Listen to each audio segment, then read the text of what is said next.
Hey, I'm Dukes on Twitch. If you want to support the channel and greensunzenith.com, you can find my Patreon, merch store, and singles store where you can buy singles through TCG Player or Card Hoarder in the video description. If you want to get in contact, you can also find all that info in the description below for things like donation deck lists or just wanting to reach out. Alright, let's get right into it. Hey, hope you're enjoying the content.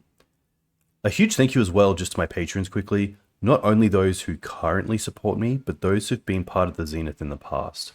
It's a pretty phenomenal feeling to be supported by other players, not just in the Maverick or Legacy sphere, but those who just enjoy Magic content. My content will never be behind a paywall, and these patrons allow that to continue to happen.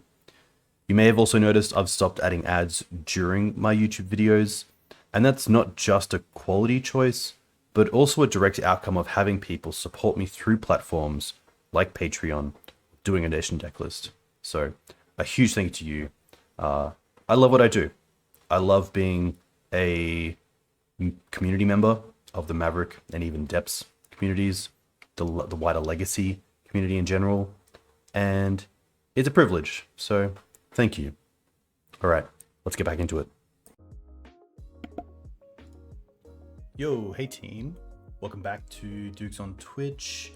Back today with something a little bit special. Going back to the first deck I played in Legacy, Death and Taxes. This list is the Straight 75 from Akaleth. Evan is of course a streamer on Twitch, twitch.tv/Akaleth. You can also find his content on Twitter and YouTube, and he has a Patreon, which is really, really valuable for any Death and Taxes players out there. Streams, I believe, multiple times a week, which is cool, so always cool to see him live. But yeah, as soon as this deck started splashing colors, I was getting a little bit more intrigued to come back to it. And of course, with old grandfather Gadok Teague, really cool to see that pop into D&T. I remember long ago, I definitely tried out a small splash of Sylvan Library choking Gadok Teague in D&T, and it felt good, but it was very hard to just not be traditional mono white. And this version being ABZAN Stoneblade, very happy to see it here for us to play. So yeah, I think Gadok Teague's kind of cool because it's a really good card for both combo and control decks, something you don't typically come across. I know as well, Akaleth has played around with the red splash with cards like Magus of the Moon, but then it was kind of just maybe lands that Magus was really hitting, and yeah, has come up with this version here. So a lot of value here, a lot of skill as well with cards like Cabal Therapy, which will be very cool to cast. But yeah, pretty keen to get straight into it. I would say if there's a kind of flex spot in this main deck, it's probably the Samwise, which I love seeing, by the way, especially with Karakas and Vial. And a lot of creatures that, you know, ETB effects give you value over time. I think that Samwise is really cool in the deck. Kind of like the Charming Prince sort of slot. So yeah, let's see how this goes. Pretty keen to get Legions to Ashes on this stack. I haven't cast this card. It's obviously very powerful, but we'll see what matchups it comes up against. I think one thing to note as well is just the fetch base. We have 4 Arid Mesas, which get everything but the swamp. We have 4 Marsh Flats, which gets everything. We have Prismatics, which get the basics. We only have the 1 swamp, and then the Windswept Heaths. So we will have to consider at some points which fetches to use, which to keep. Especially if we are up against, say, a Wasteland deck and we want a Black Source but have Arid Mesa, probably wanted to use, you know, that early on, and then kept the, say, the Marsh Flats or the Prismatic for the swamp. So we'll see how that goes.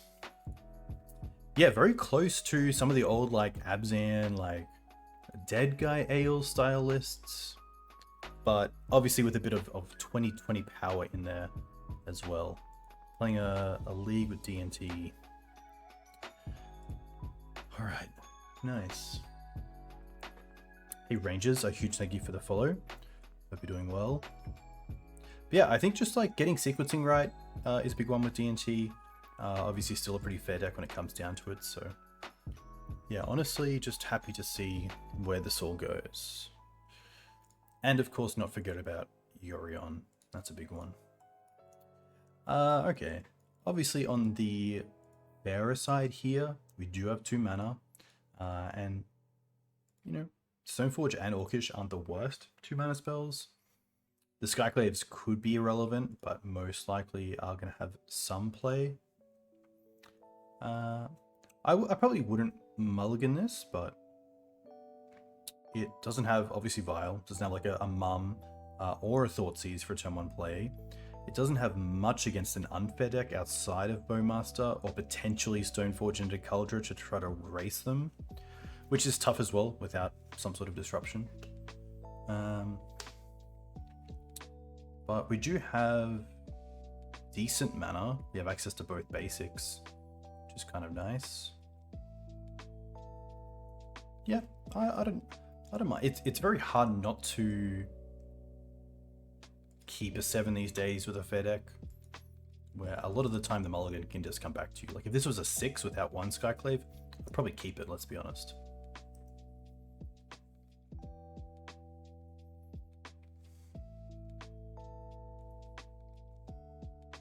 Scrubland could be anything. Reanimator comes to mind. I'm just gonna go with the Marsh Flats here. And see what our opponent does. No end step and Tomb is quite good. White. This could actually, yeah, I was gonna say this could just be the mirror.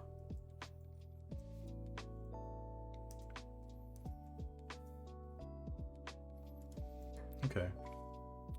Thalia not the strongest. I also don't want to throw Stoneforge into that first removal spell, so I think here I'm pretty happy just to go Swamp, Plains, then we have everything turned on. I don't want to play the Bowmaster just yet either. Potentially get a Mother of Runes off the table, so I think here we are just going to go with Swamp into Island into Thalia.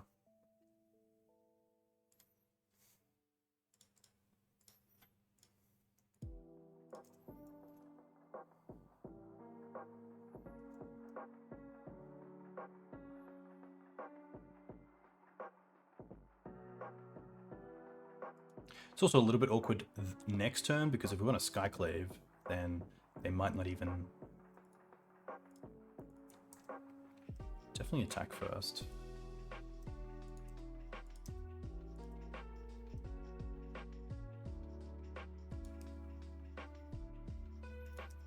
They take the 2.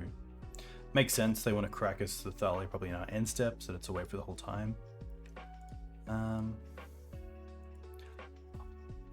They didn't have a 2-drop.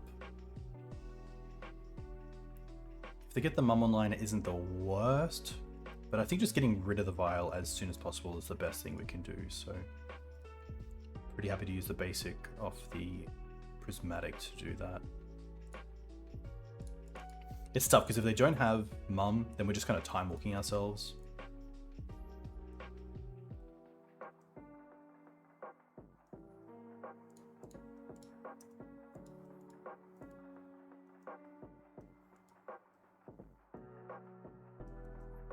Wow, no Mum. Okay, that's huge. That's pretty big. The Karakas isn't the worst either, because Karakas does put Thalia back in hand, which means we can pitch it to Solitude down the line.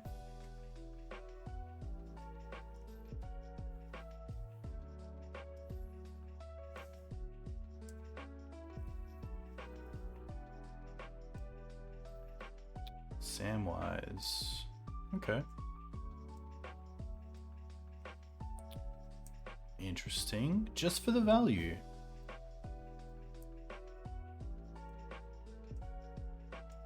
Actually, not even for the value. Just for the creature in play. Okay.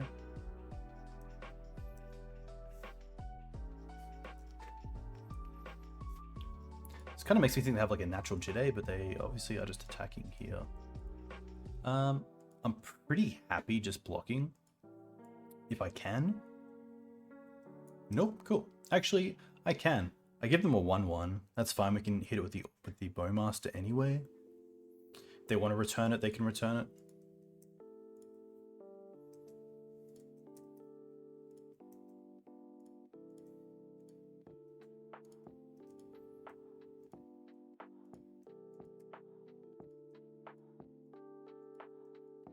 Okay. So this might be a more value version of Death Taxes. I've seen a few white-black sand builds. Okay. Around 4 cards. Start with Stoneforge. I think it's going to be Stoneforge for Jitte. And then most likely end step Bowmaster and then try to swing in with the Jitte.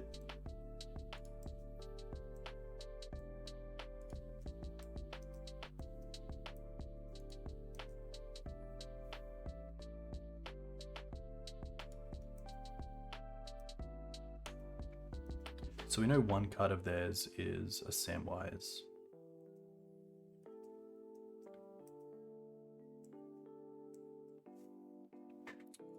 This is pretty sweet.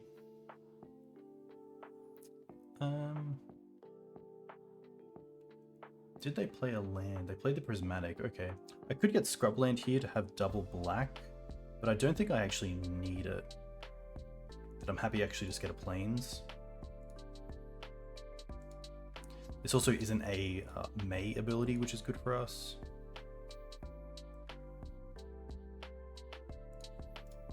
Take out the illusion.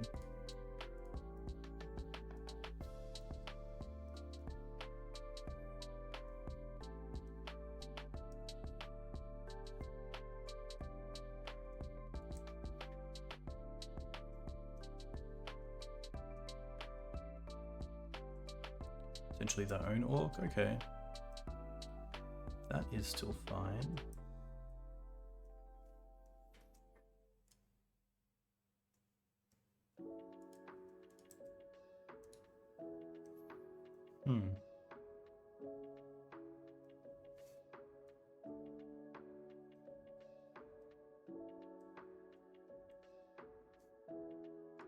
I'm pretty happy to make them.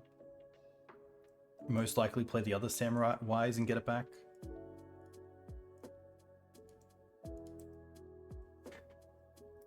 Wasteland off the top would be great, hitting Karakas. The other play is just holding up Jitte through Stoneforge and then just holding up Orcish Bowmaster.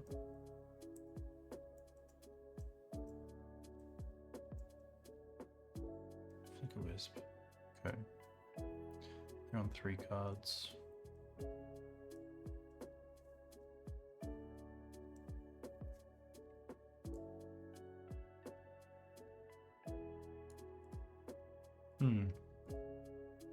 By attacking with the Stoneforge, they block and then return. I think it's best here just to hold up the Bowmaster again and then Jitte as well. I could also go for Flickerwisp, flickering a land. I don't mind that, which allows me for instant speed Jitte or Orcish. That might actually be the go.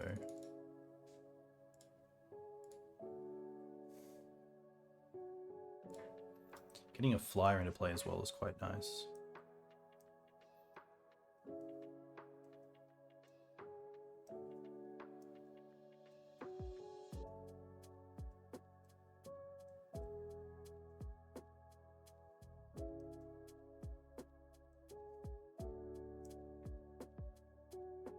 Here we are.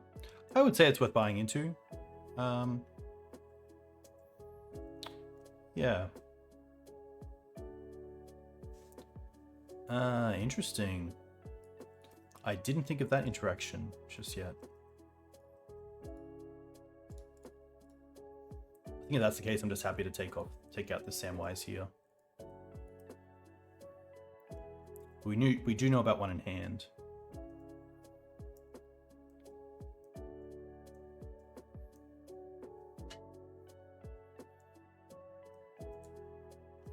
Yeah, I think with Arena not getting other formats, there's a pretty big upside.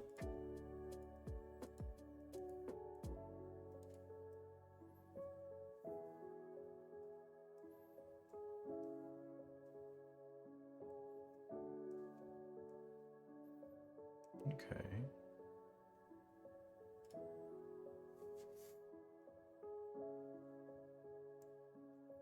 There's no great attacks here. Probably wouldn't mind just put Yorion into hand. And then hold up Jitte.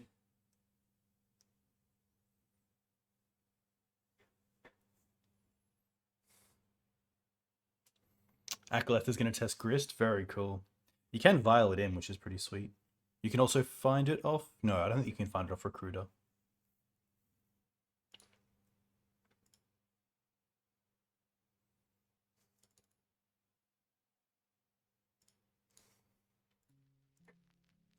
You can Recruiter it. Okay, that's pretty sweet.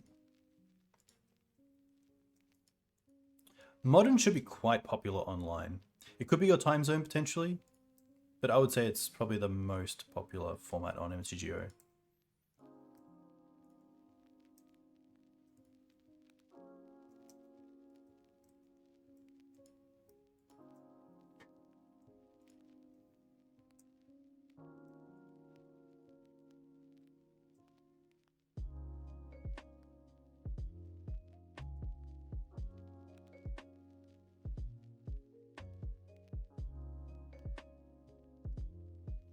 Yeah, this Karakas doing a lot of work as well. Especially with the Bowmaster being legendary.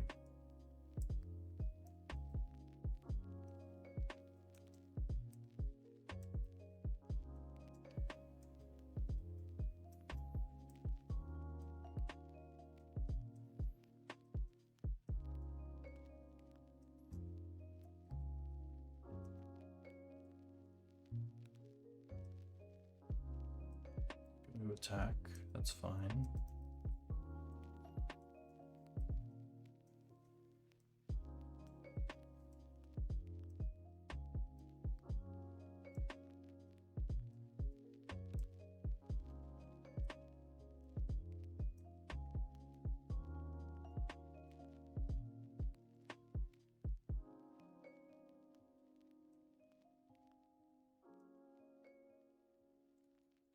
To put in Jitte. And yeah, Wasteland off the top would be great. Another Bowmaster wouldn't be the worst. Kaldra's pretty good.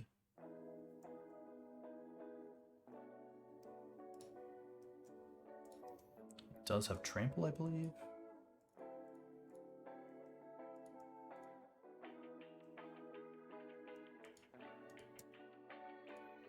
Okay. Not the worst. Swords on a Kaldra is pretty good for us. I think we're going to flicker it with the Yorion. It's kind of a free attack here.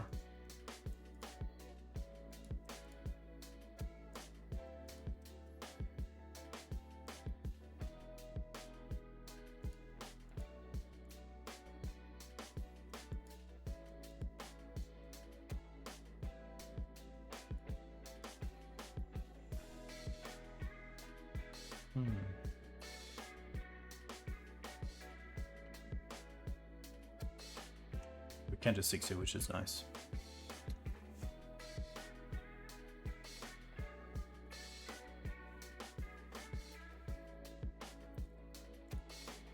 Loran is pretty good. Hopefully Kaldra is just going to be too strong. This is 6 a turn. Also, all legendary creatures means that Karakas just saves them all from the Skyclave, which is really tough.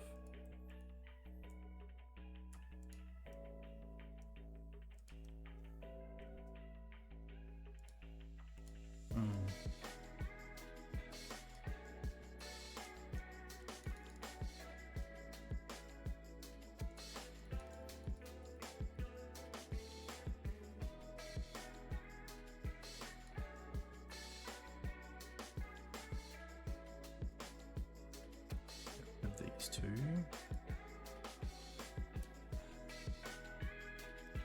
I don't want to put down the Flickerwisp just because of the legendary Orcish Bowmaster with Karakas. I think Yorion here is just a little bit better.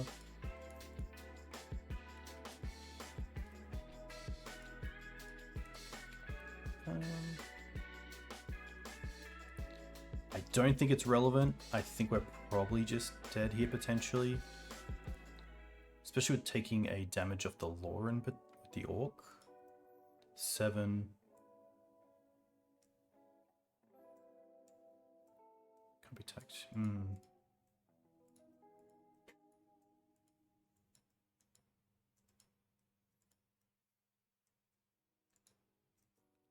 Guess we'll see.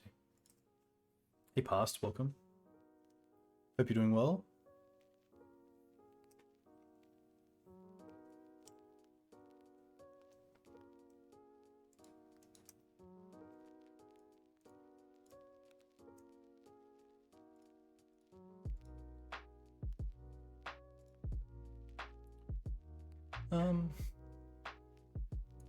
Yeah, honestly, it's a free-ish trade, free-ish block here.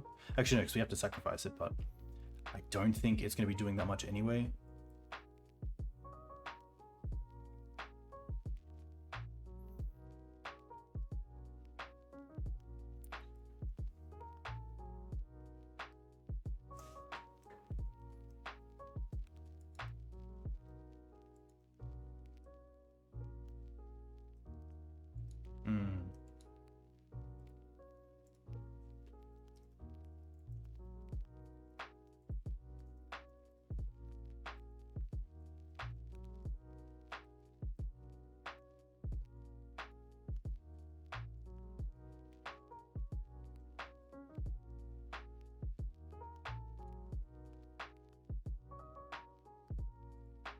Okay.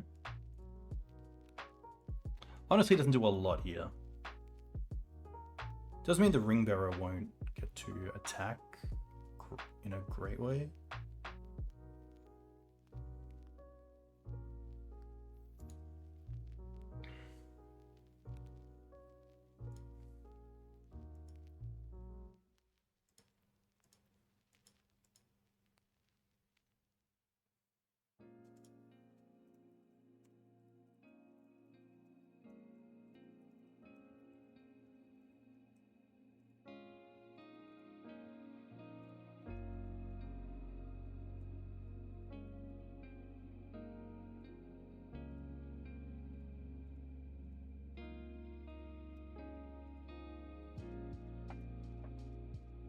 There's no great attacks.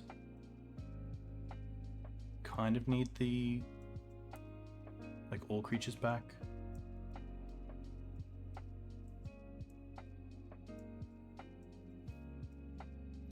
Maybe get to a stage where we can put the Batterskull on the germ.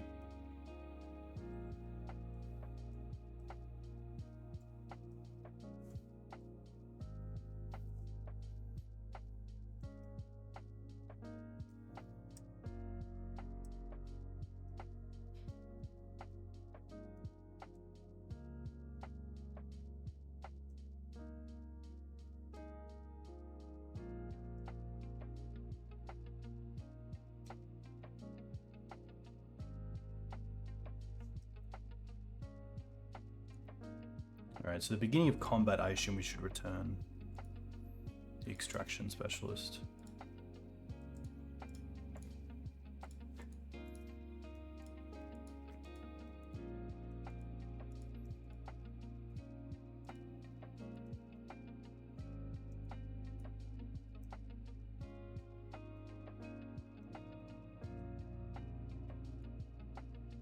Hey Saito-san, welcome. Hope you're doing well. Kill both Orcish. Could also take out both Orcish. I feel like next turn we just want to put the Batterskull on the Kaldra and attack for 9.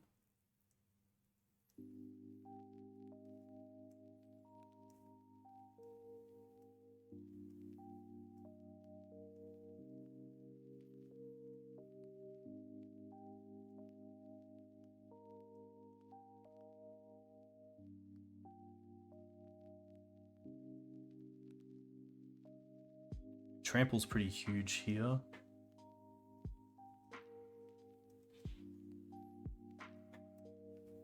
Thankfully, they can't get back Swords to Plowshares.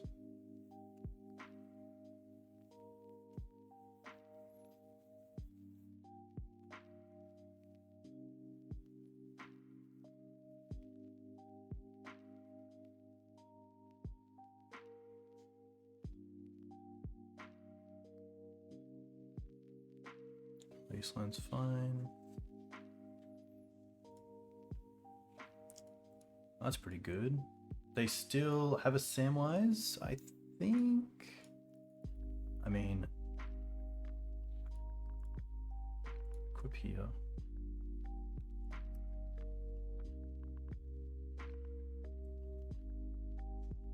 Thanks to Trample, we don't have to get rid of Karakas just yet.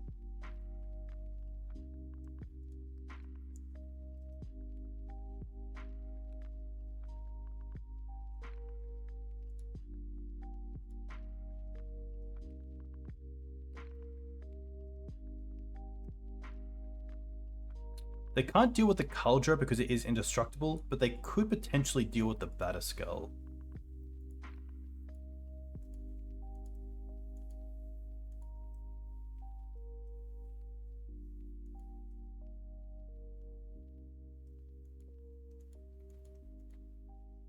Maybe I should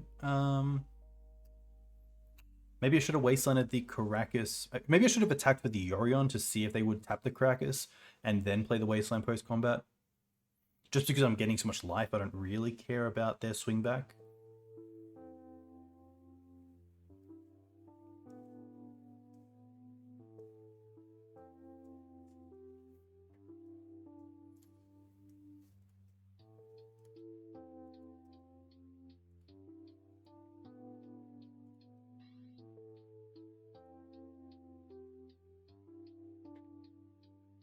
It's just a really awkward spot because I believe they still have one Sam in hand, so like wastelanding now doesn't do a whole lot.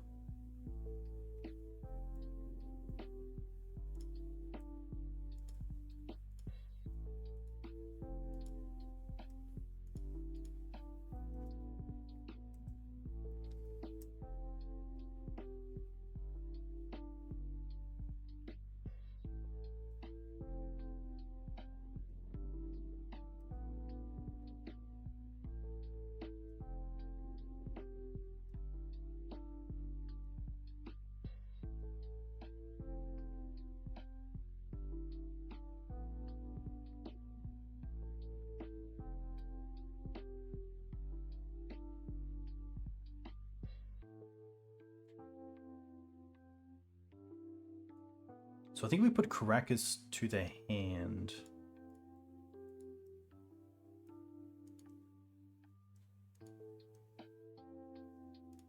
Interesting.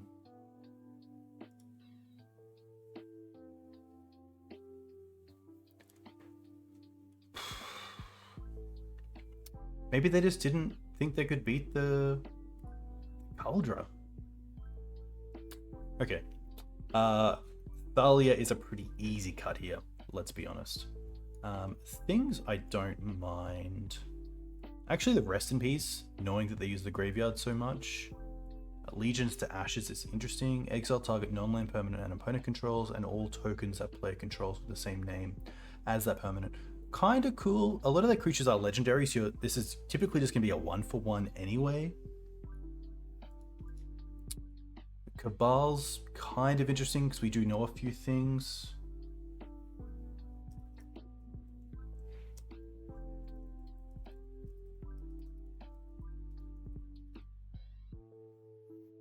Like surgical, I don't think this is really like a surgical matchup. Battle, their creatures aren't that big either. Cabals are interesting. Maybe it's just play the Cabals. Like if we have the recipes there. Loran? Yeah, actually Loran's actually quite a good one. Knowing about their own vials.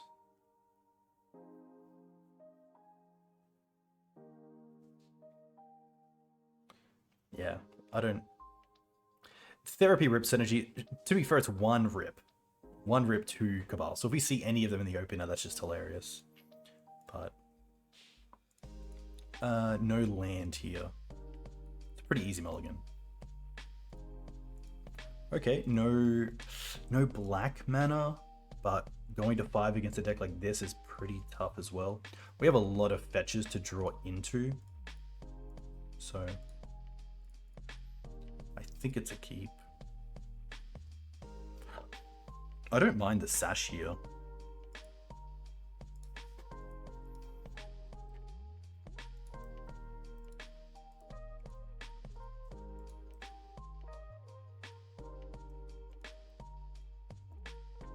Okay.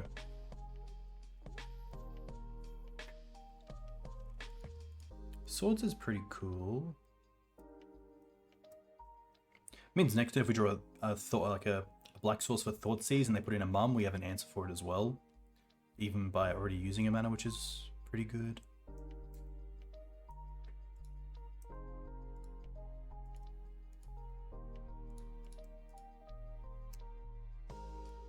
Stalker's really interesting.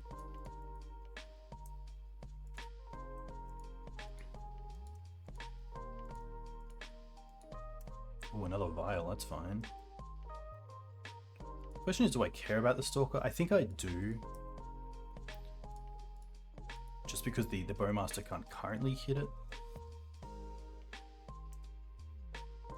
Come on, fetch. No, that's not the worst.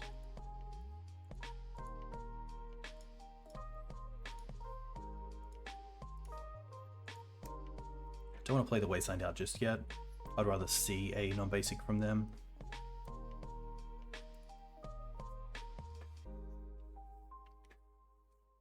It's very cool coming back to the Vial version of a creature deck as opposed to, say,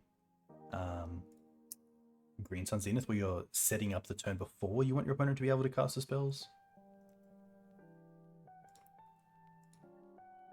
Stoneforge. That's pretty interesting. Honestly, I think here I'm happy just to throw out the Sash and have these as instant speed spells.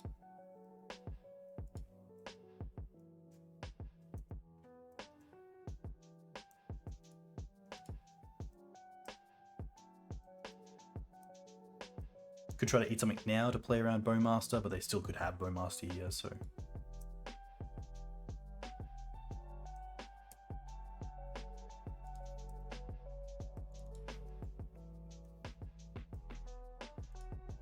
So I think here I'm actually happy to play around Bowmaster and just untap. If I use Karakas on, say, Bauble, they can ping in response, but if I have the extra mana open, I can eat the Marsh Flats in response.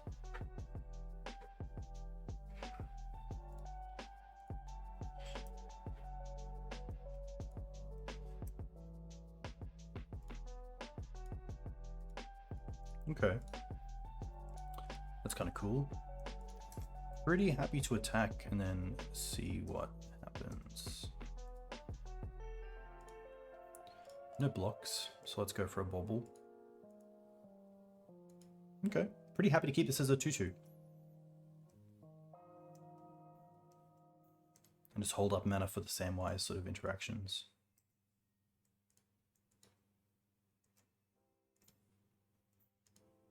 Surely we see something here. No. Okay.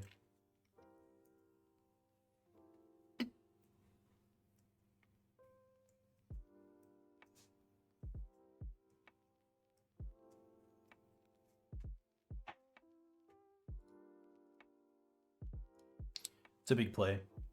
Okay, so they're going to play this first. 3.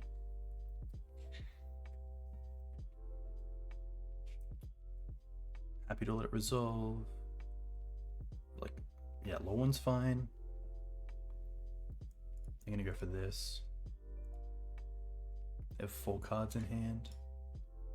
I think here I'm pretty happy to take out the Loran.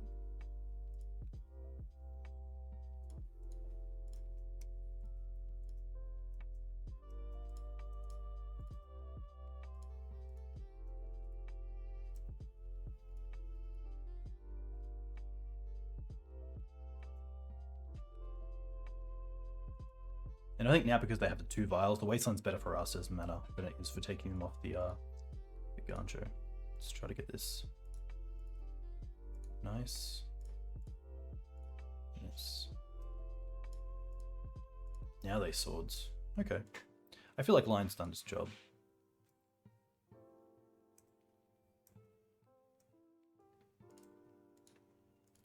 Skyclaves is kind of cool. What if we go...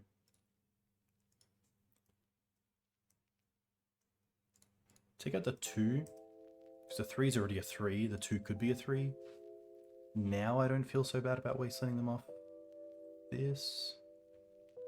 No, because they have a Sam. Yeah.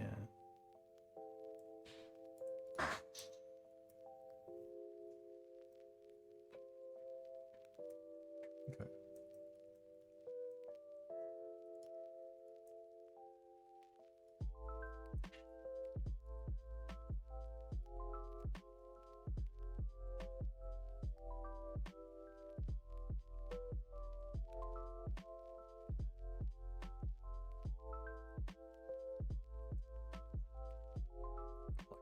Black sauce, close. I will attack. Master. Okay. Ping and then okay. It's not too bad. Like they have 2 cards left now. We have this Stoneforge potentially coming down.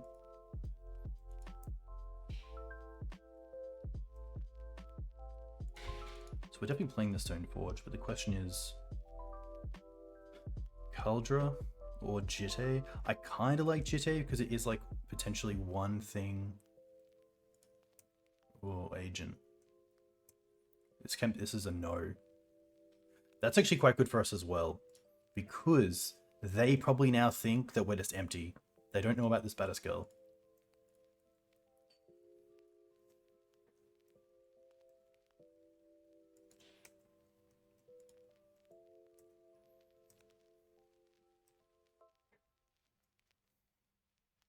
Wow. Okay.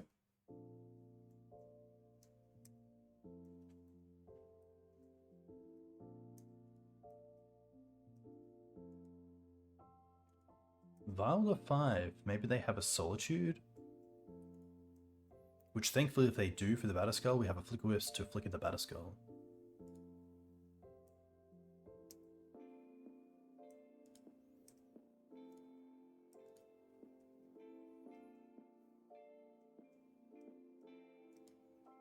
But yeah, the black sauce has really let us down here. It can happen. It's part of magic. Solitude.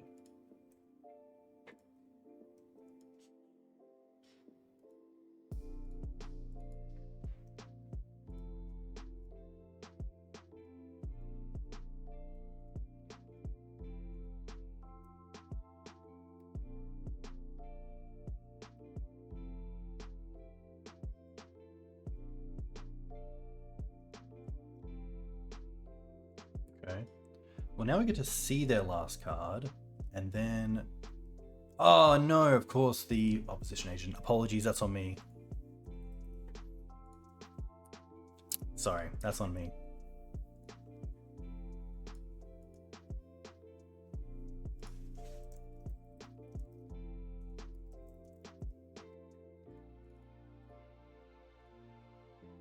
Just one of those things that, like, you know about agent, you know about agent, you know about agent. Fetch land. We need black source. Agent.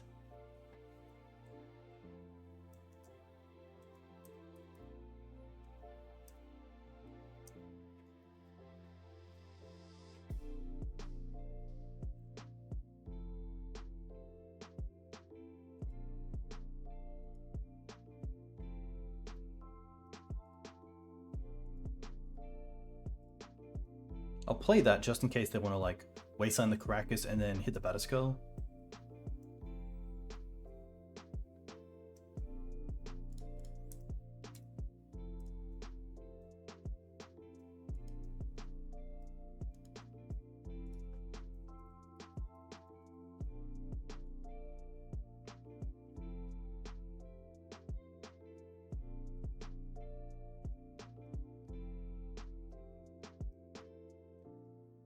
Opposition Agent 1 is a good one to think about if this does go to time.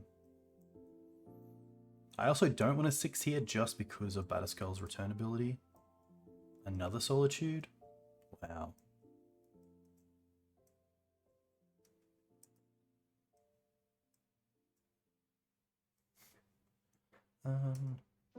End step we can return the Batterskull and then put it back down through the Stoneforge, which is nice.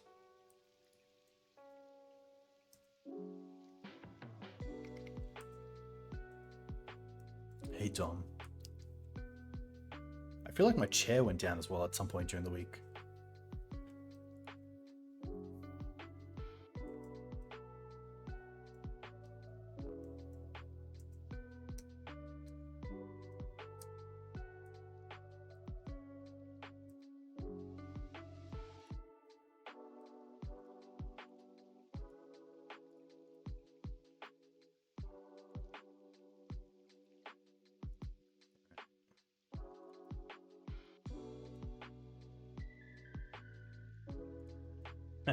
We're not playing that. We know about that. So sadly, these are turned off for now.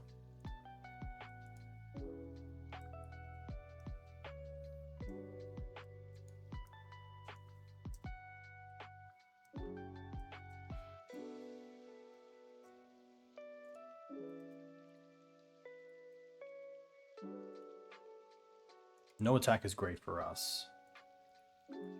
Play a land.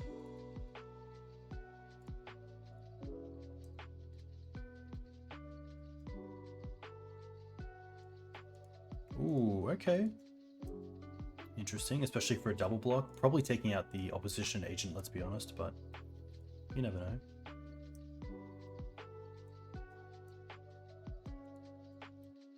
No Yorion for them is pretty huge here, right? Like, imagine like Violent 5, Yorion, trigger, trigger, trigger, trigger, trigger.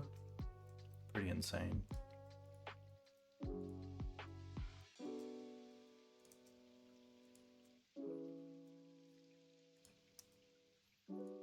Right, let's take out opposition agent.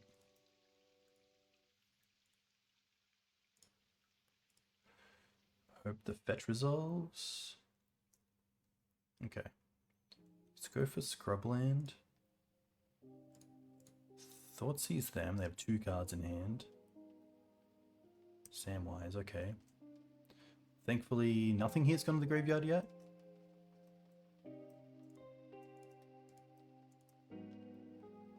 Wasteland, okay.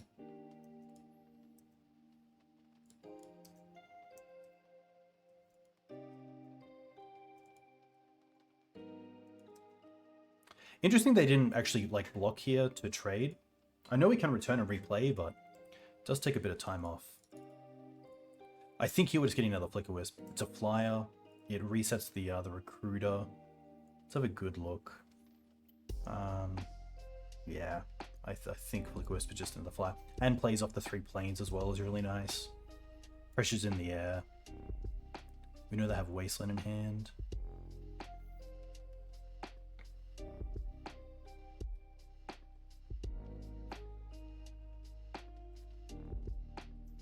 Play the Wasteland out.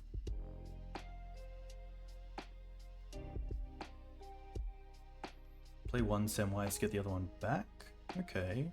Is this to pump up the ring? Interesting they played the Wasteland when they could have potentially drawn into a Karakas, which is pretty good here as well.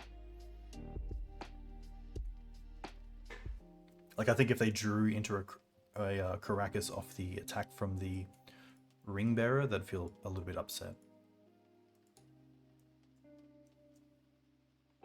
No great blocks.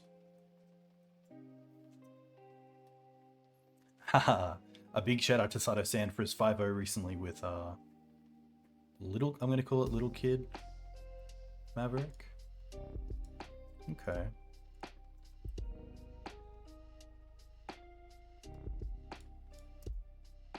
Attack fast.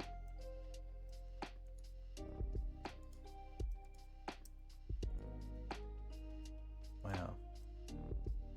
And then I think here we just want to flicker the flicker and then flicker recruiter.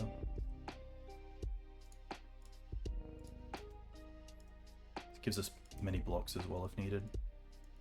Also, if they did have something like Bowmaster,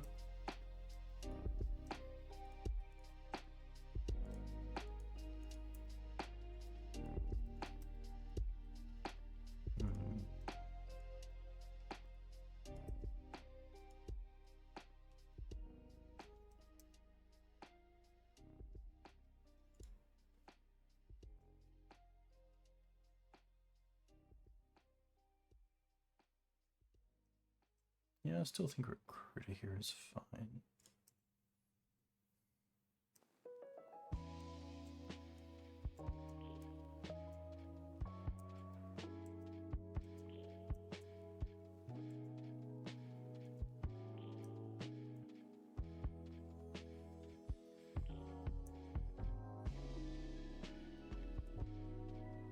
Is it a Bowmaster here? Sash is already gone, unfortunately. Sash would have been pretty cool, especially with Samwise already online.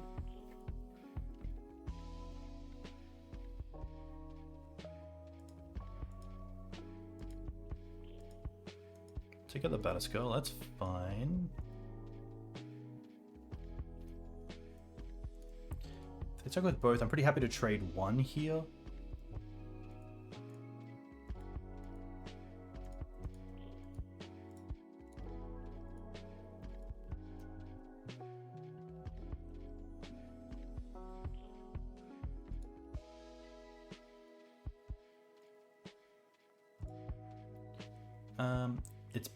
It's probably, I think it's Orc here.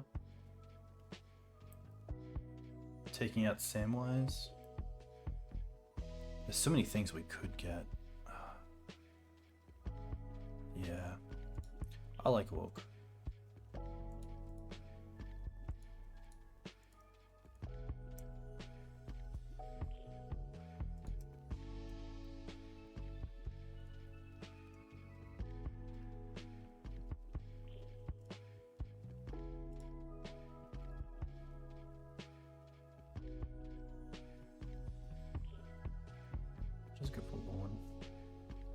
Honestly, it might be Loran here just because of what Orcish Bowmasters, double Bowmaster can do. I guess we do have our own, but we'll see. We are up on time, which is nice.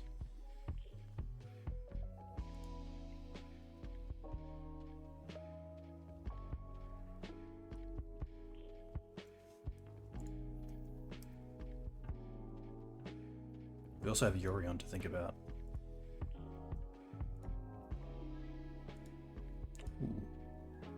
Pretty irrelevant here. I'd probably rather just Skyclave the Samwise, because I can't do combat tricks with that.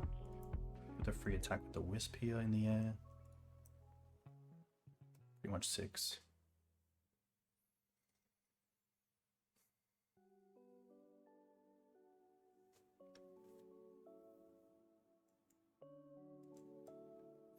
Still up by 4 minutes, which is nice. So many triggers in this sort of matchup.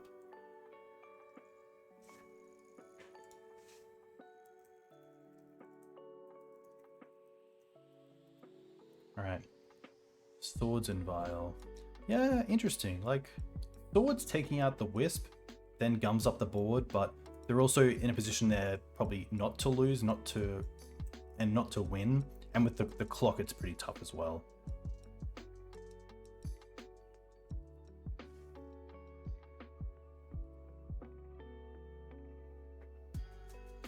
But hey, we're on the board, which is really cool. I think there's a lot of decisions there that could have gone a lot of ways.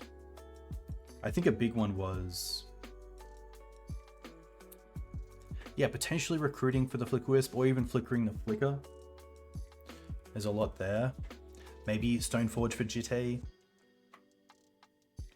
to try to stop their board from going too wide.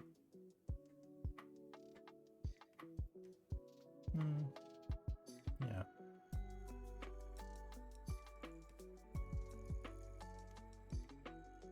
Pretty happy with that. I mean, like, kind of a muddle to 5 because the Thoughtseize wasn't used till turn 9, but the value just kicked in.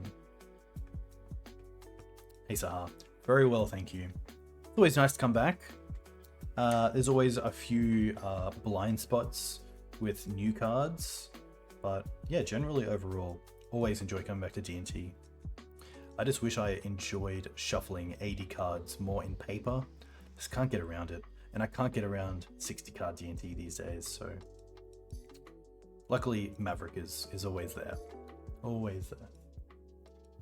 Hey Bogart, thanks for the follow. Hope you're doing well.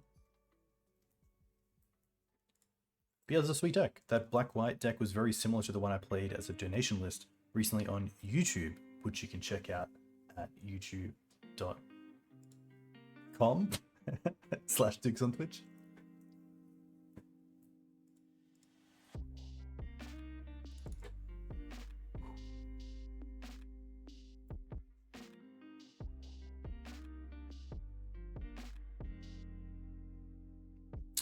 Yeah, 80 cards with all fetches is tough, but at least like fetches are down at the moment, and once you have the fetches, the cards you're going to use most likely for the lifetime of your Magic experience, which is nice.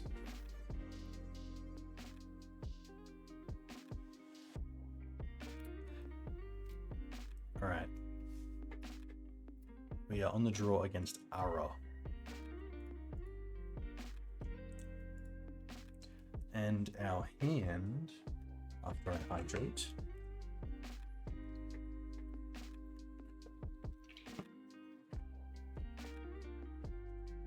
AB Golem. That might actually just be me, just in that little bit. There we go. Maybe that's better. It was like a little bit of green here. But hey, hope you're well. Also very close as like a personal goal of exchanging my Naya Depths Legacy deck to Japanese. I am down to the last 4 cards, which are 4 Onslaught Windswept Heath, which is really cool. So if you, on Twitch or YouTube, know of someone wanting to trade 4 English Windswept Heaths for 4 Japanese, hit me up. Look, turn 1 Vial and some pretty nice 3-drops with a Wasteland. Pretty happy to keep this. The Kaldra makes this a 6, and I'm pretty happy to keep this as a 6. So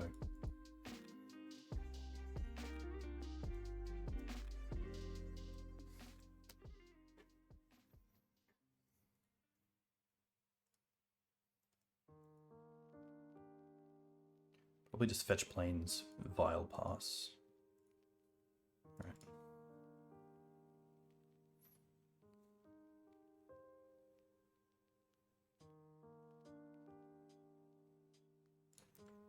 Definitely need to respect Ancient Tomb decks right now, especially Goblins. I was watching Corridors stream this morning, and they played against Muxus Goblins twice, and Ancient Tomb in that deck is just so good, especially with Simian Spirit Guide and Sticker Goblin.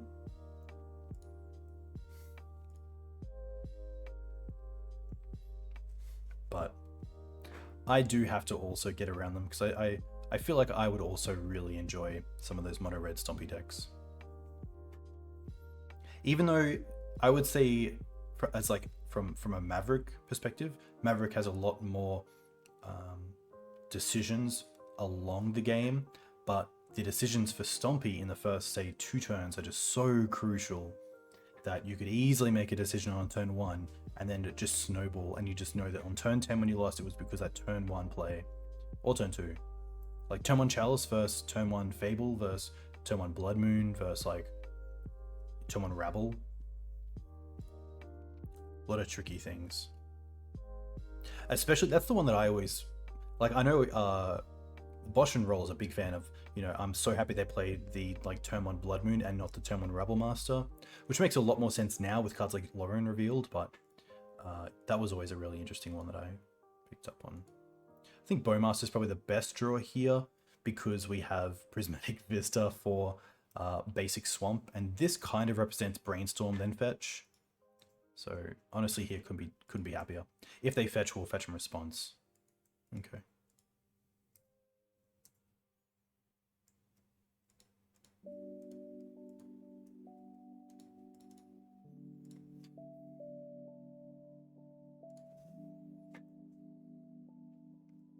Smell rhinos? Ooh, thankfully.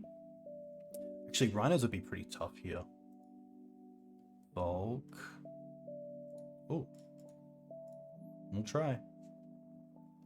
I'm pretty happy just to run it out here because we have so many good plays coming up. Daze is fine.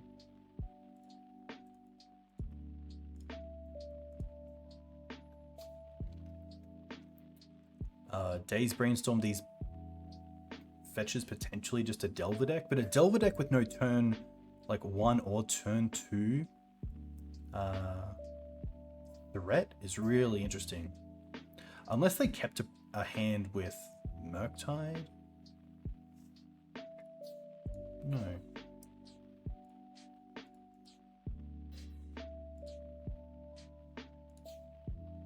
I will respect days somewhat here. Just because this hand does rely pretty much on Recruiter at the moment.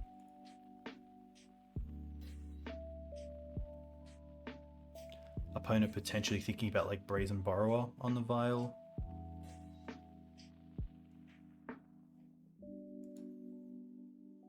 Or just double queuing. Solitude, not the greatest. I will still play the Wasteland. And actually here, I think we're just going to put Lorion into hand. Lorion into hand? Sorry, I was thinking about Lorion revealed. Urion.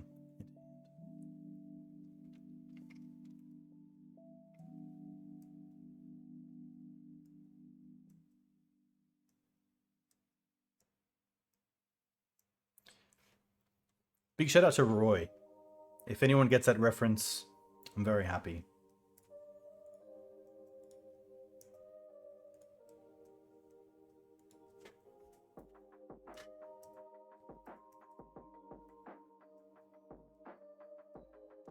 I could use the Violent too, yeah, for Recruiter. That is very true.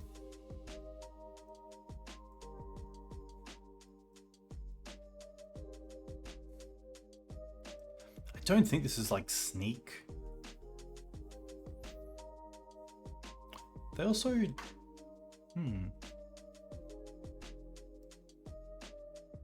The Days puts me off some sort of like I don't think it's gonna be like Doomsday or Ant or Tess. Folk, Days, Brainstorm. Yeah. It's a tricky one.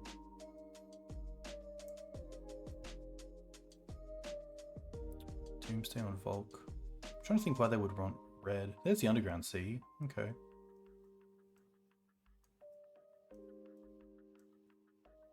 Is this just going to be a Murktide?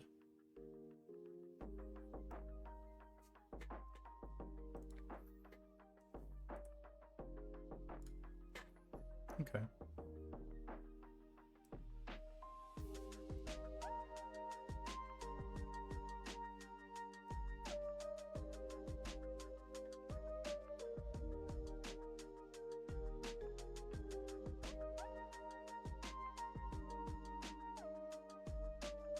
Definitely activate the Vial. See if they want to do anything.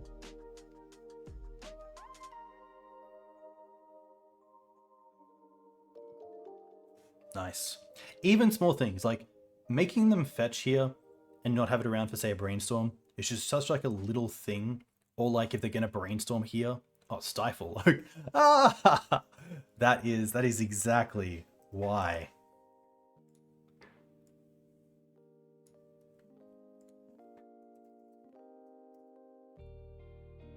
We'll of course remove their name, but that's exactly why you just always try to use Vial, because we were not going to use it and you just used your Stifle.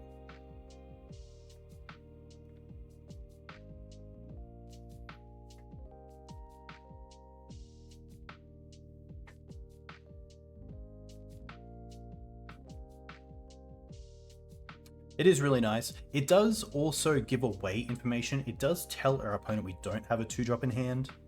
I guess not, because they did actually sack it, but sorry, they did stifle it, but there are cases where you sometimes don't want to because you'd rather keep in your opponent's head what you might have in hand. Like the most worrying part of Mother Runes is that what it can do. But typically after once Mum is activated, you're like, oh, okay, I just did that. And that's kind of like what Vial is, I feel. It's like, it could be anything. But then once it's done, it's like, okay, well, that's just Legacy standard.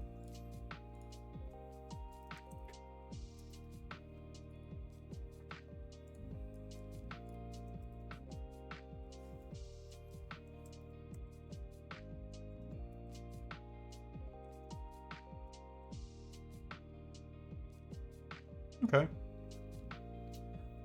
I feel like we're definitely starting with swords. We just want to control the board here.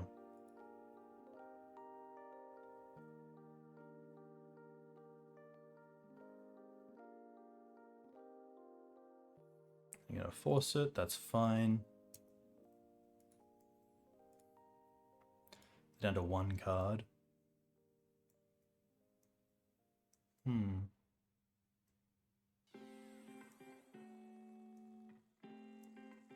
I think at this stage I'm happy just to pass back.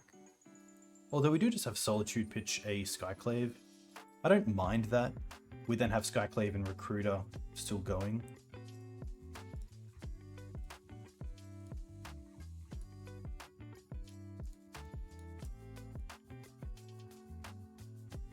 There's no way to save it.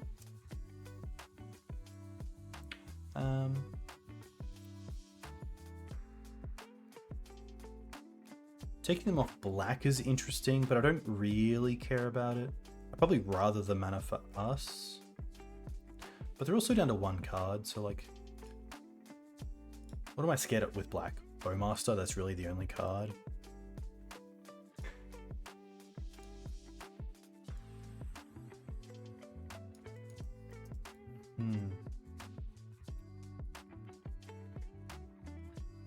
Yeah, I don't mind this. Especially having the vial as well. That's a great point, B1. Correct. Being able to use vial before it ticks up is pretty great. Do they have anything? No.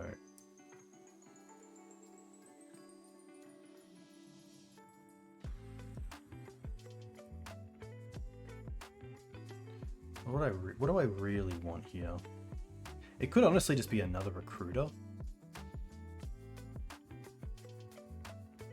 That way if they have like a Bolt, getting Flickerwisp isn't obviously great. Bowmasters is also pretty good. I actually don't mind Bowmasters. They're in a position where they're trying to dig for a threat, so I think Bowmaster here is fine.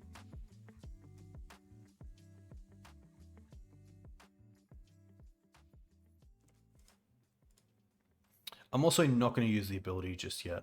I'm going to hold up the Skyclave. But to be fair as well, Orcish here. Yeah, I think just in case we don't draw into a land to be able to play Bowmaster around days, I'm happy to keep this at 3 for now. Just 1 more turn. Perfect. There we go. Now we have Bowmaster around days. We also have Vial on 3 for Skyclave, and then we have Yorion down the line. Which, to be fair, I could also see the situation where it's like, we should just get Vial to 5, get Yorion into play, and just win the game before our opponent tries to get there.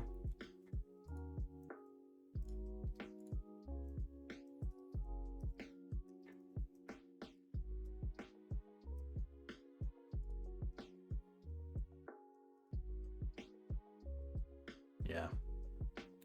That's a tough one. Alright, team, what do you think about sideboarding? I like the battles. And I like the Rest in Peace. Knowing they're on black, I could see Thalia's coming out. Obviously the Loran isn't great, so you could keep like a Thalia. Legions to Ashes, nice. Maybe it's something like this.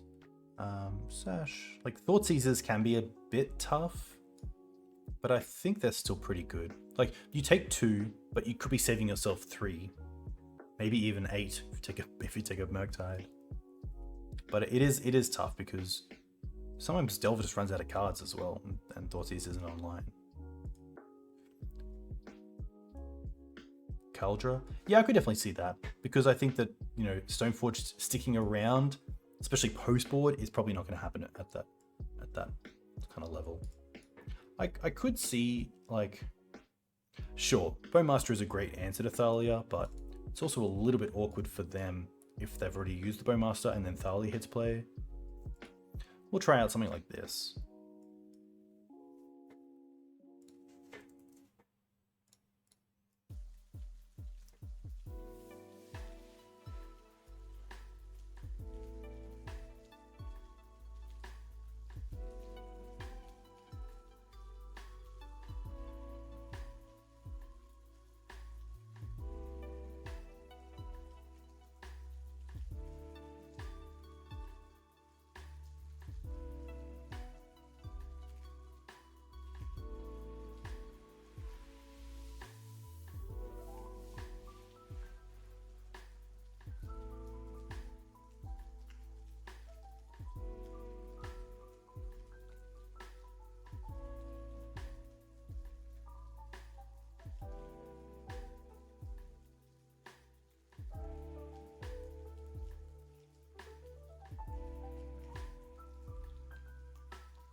Alright, team.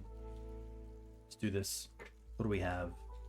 We have mana, which is nice. We have a turn 2 Thalia, which is fine. We have access to all basics, which is pretty good. We don't have removal per se, but I'm typically a pretty big fan of just keeping a mana heavy hand against Delver.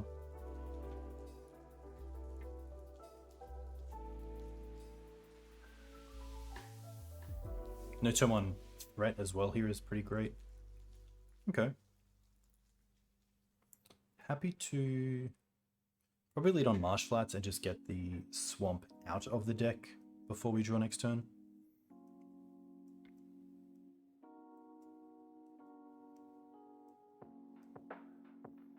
Also not in any sort of rush with this hand, which is cool. Especially if my opponent's just holding up removal.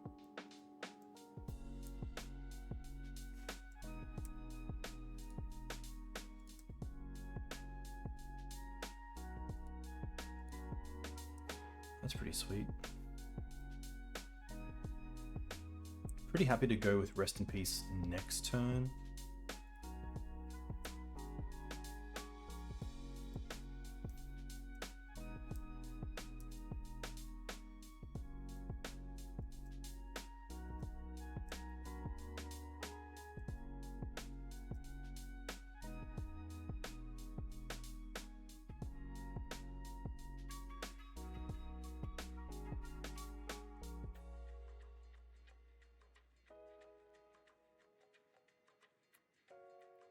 Swamp, Plains, play Rest in Peace, play around Daze, which is nice.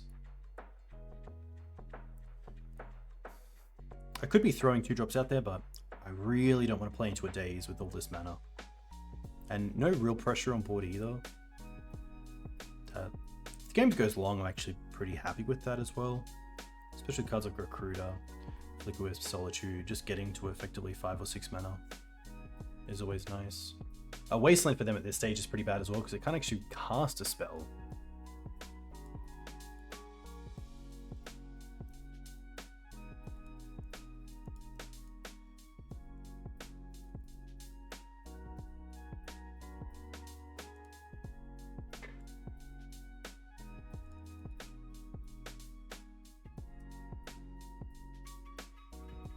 Alright, we got the swamp. I guess they could have Stifle, but if they want to Stifle, that's fine.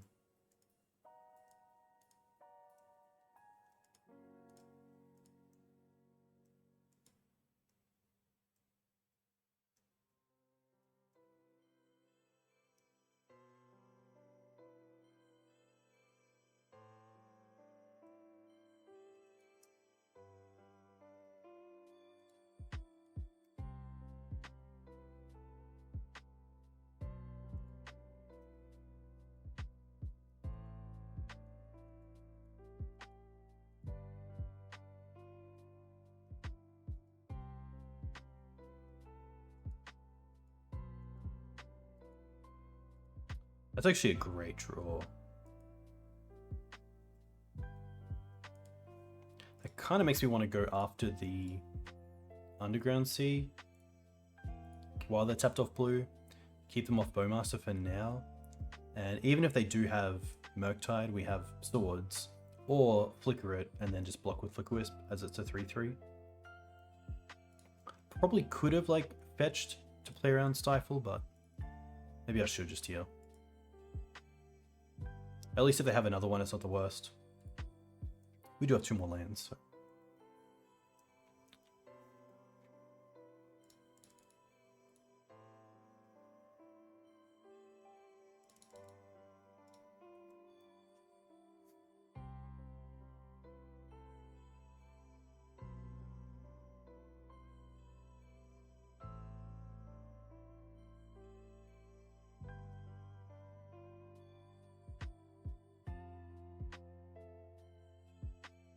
Having a good think.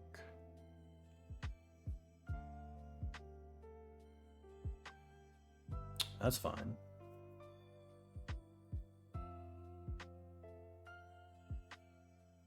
They chose to shuffle, which is pretty good for us. Okay. Another Wasteland would be sweet. A Vial would be kind of cool. Could just play the Rest in Peace here. I don't really... honestly, Thalia here is kind of strong. Because they don't have the Black Source. Yeah. I don't mind Marsh Flats into... Yeah, I think Thalia is really nice. Because if they want to trade it for days, that's more than fine. We get the Black Source now in Swamp.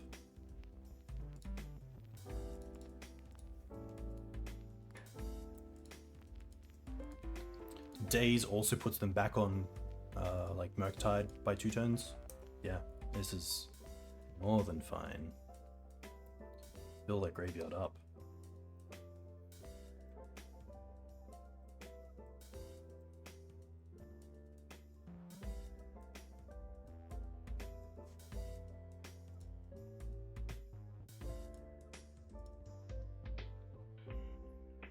There's the Volk.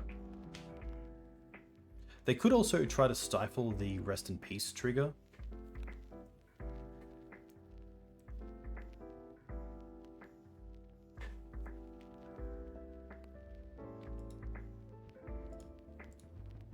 It's a nice little pickup. Yeah.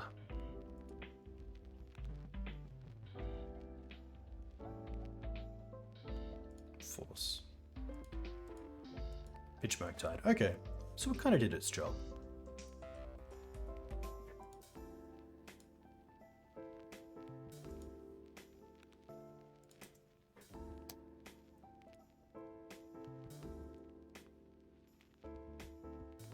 Happy to take the 3.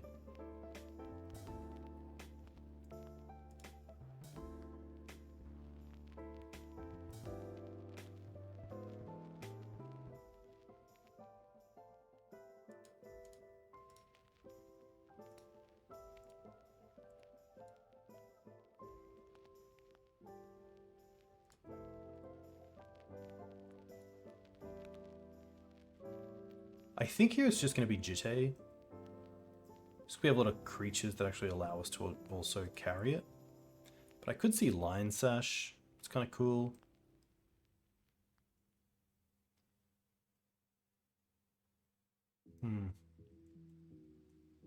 I don't mind the Sash, especially if they have Bolt. We just have another creature.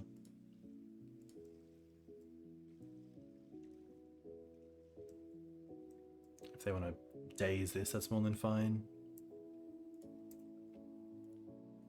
Oh. Lion Sash also pitches to Solitude, which is relevant. Force of Will. Okay.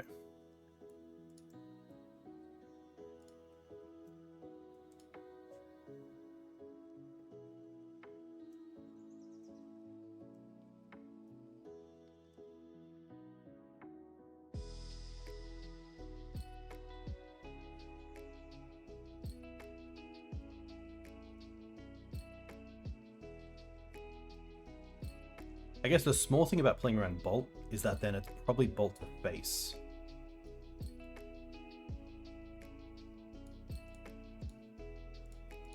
Oh, Molten Collapse. Okay, that's pretty strong.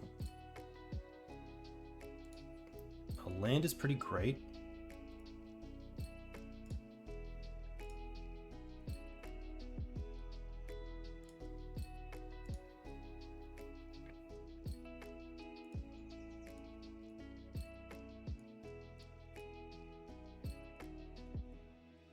Happy just to Wisp here. Yeah, I think just to try to control the board a little bit. If they want to force this, that's fine. We have the Solitude as backup. I'm pretty happy just to Wisp the Delver. If it attacks, we're definitely blocking. But if they get rid of the Wisp and it doesn't flip, at least we're taking 2 less life.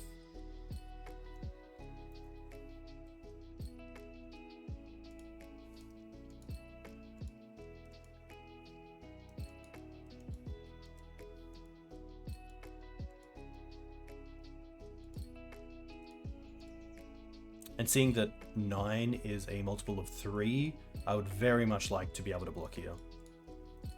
The only downside is if we draw like exactly Jitte, but we know they have a Delver. Well, we know they have a Force in hand, so seeing that it didn't flip, maybe they have Force and nothing.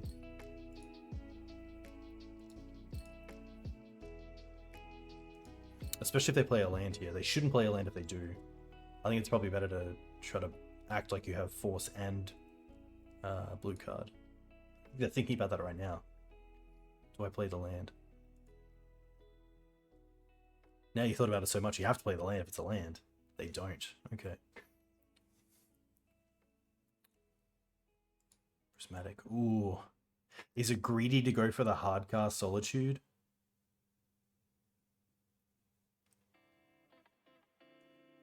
Force blue card.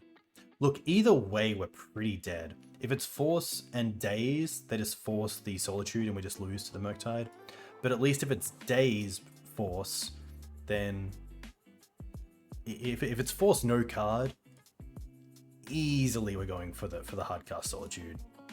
Yeah, exactly. It doesn't change anything. It only gives us the upside of potentially having the Solitude around. Delver.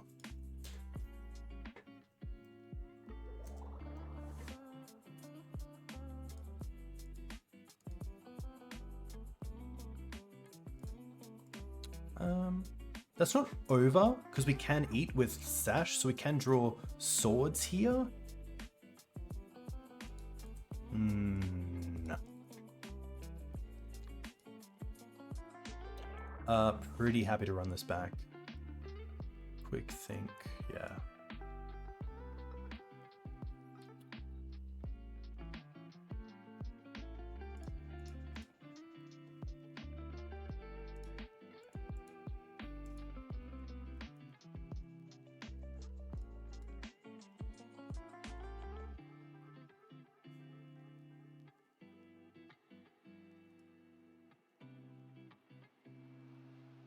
I could definitely see a position there where it's, you know, make them have days from as early as turn 2. Yeah, maybe the Thalia is better than like a Thoughtseize. Even like a Recruiter is nice, but I kind of hope the game's over before like Recruiter lines coming into it. Solitude Legions, Bywater. I really like that Wisp can fly, of course.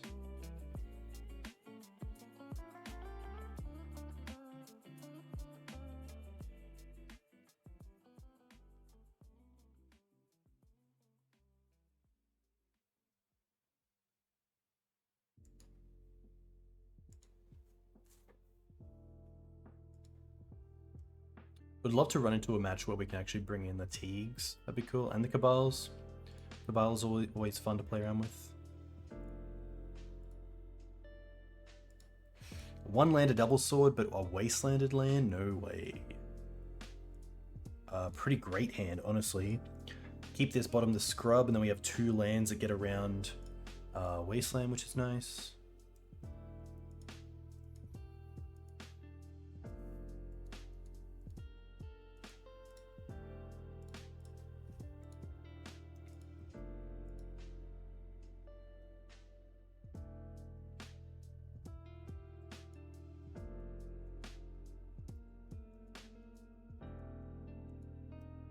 This is cool.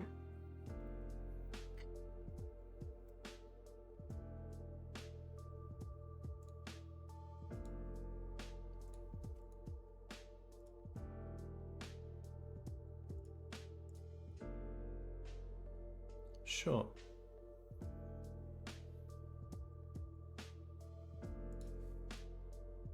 Here, I think I'm pretty happy just to get the swamp. I could go for another basic lanes to make sure we have access to these.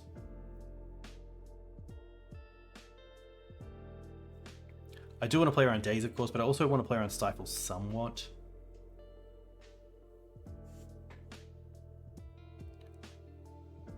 I think getting Swamp is fine here. Getting access to Bowmaster is pretty sweet.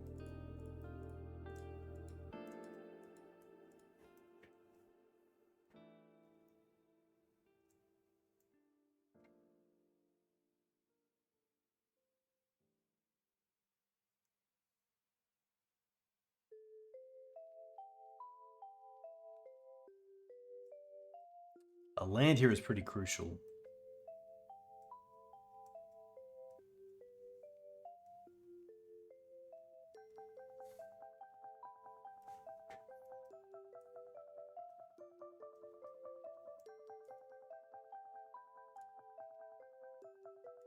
Nice.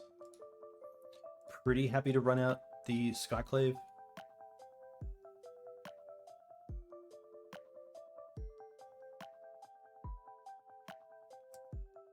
Sure.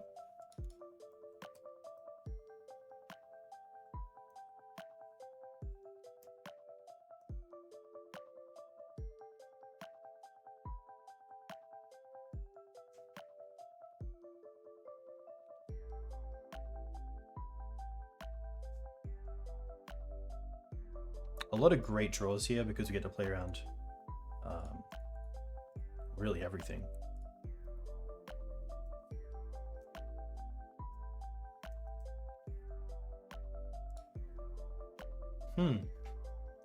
Now it's an interesting one. I think it might just be Stoneforge,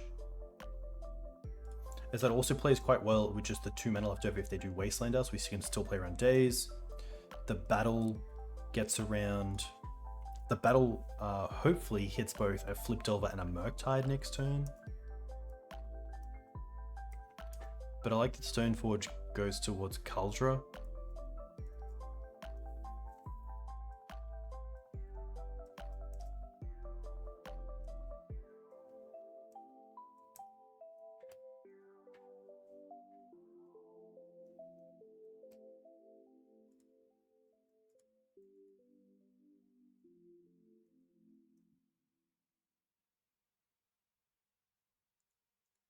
It definitely flips.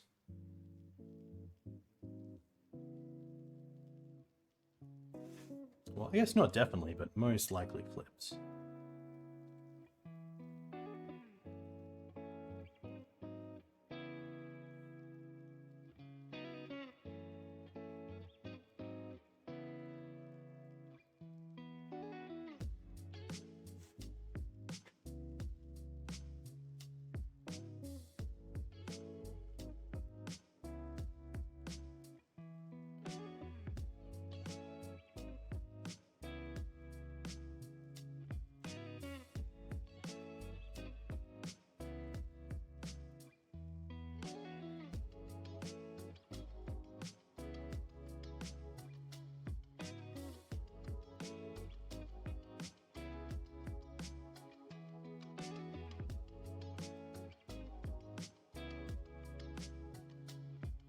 They did have 6, which means they have force and no blue card, which is really interesting. Typically you wouldn't give that away, but they're obviously low on time, but yeah.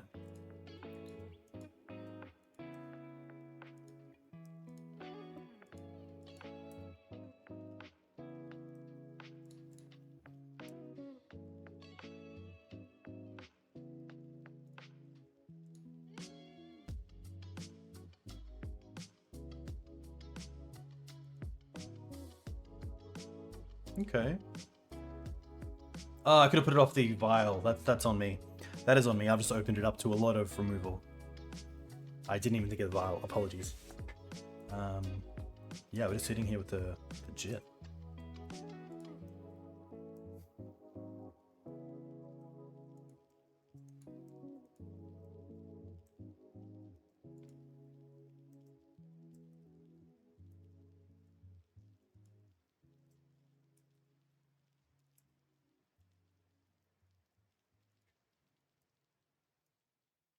They could pick up Stifle, which interacts with the Jitte.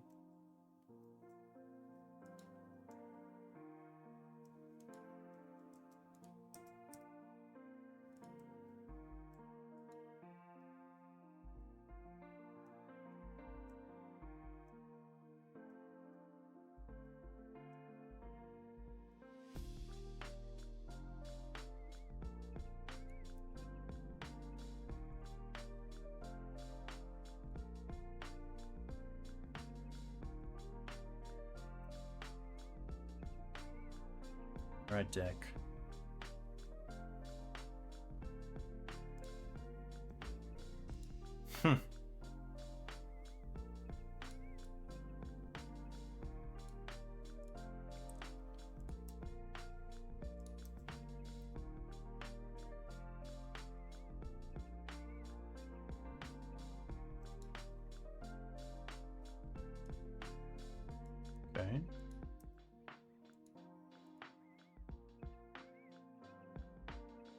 If they had removal, surely they would have used it.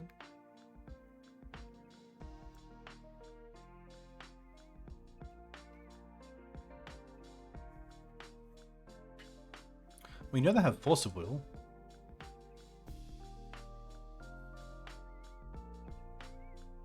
I could just let this happen and then take out the Bowmaster and the Delver. Then it's a little bit rough.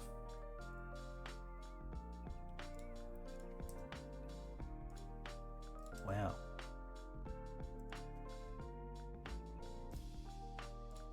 Definitely kill a Delver.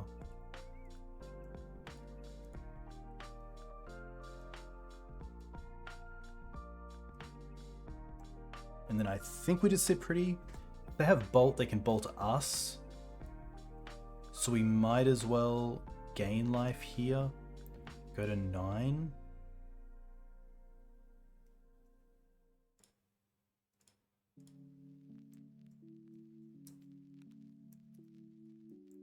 And I could try to take the Force here, but...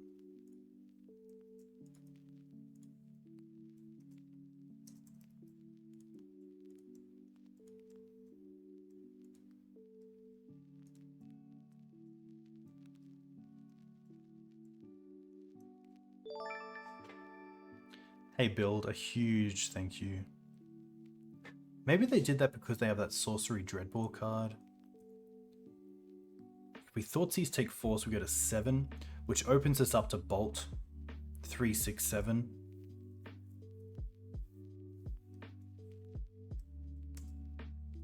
Okay, Baubles fine. They Bauble themselves to see if they need to fetch or not.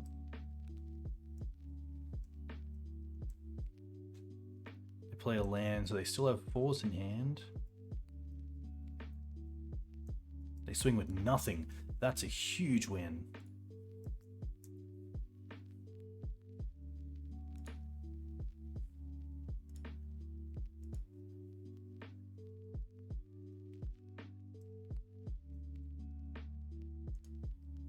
Oh, wow. That makes it a lot easier. I guess I could have Thoughtseize before just to see if they hit Stifle. That would kind of suck.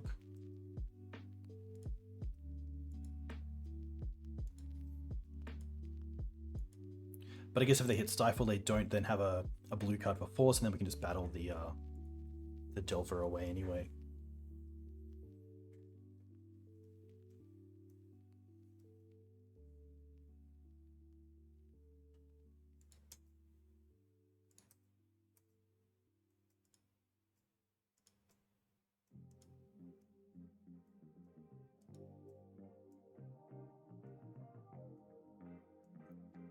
I do like casting the Thoughtseize here, just to see what they have.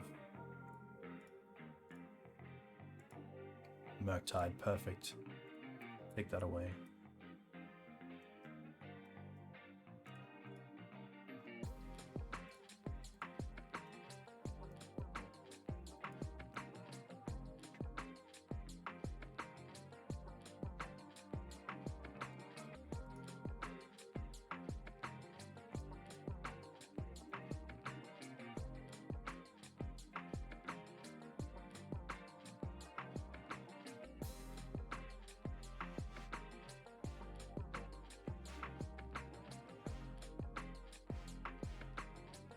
They drew a Murktide.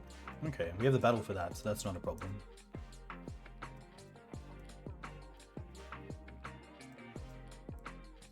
I will keep ticking Vial up just because of Yorion.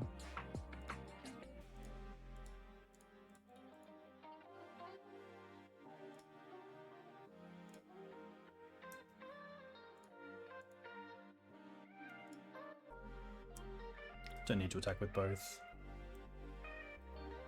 Kind of sitting pretty here. Yeah, really tough spot for them. Nice. For a second I thought it was slipping away, but Jitte definitely got us there.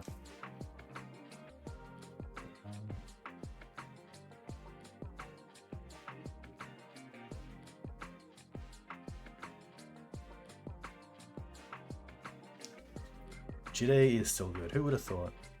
I do think Jitte could go into Modern. If it's in MH3, I wouldn't be too surprised.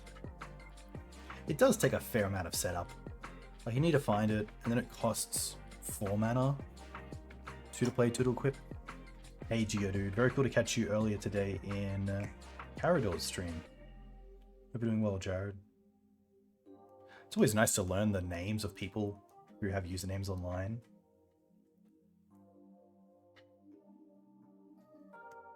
Also, your name is Geodude Jared. I should have picked up on that. It's late. It's late, Jared. Alright. But hey, we're winning, which is nice. Look, Death and Taxes, ABZAN, Stoneblade, we can call it what it is.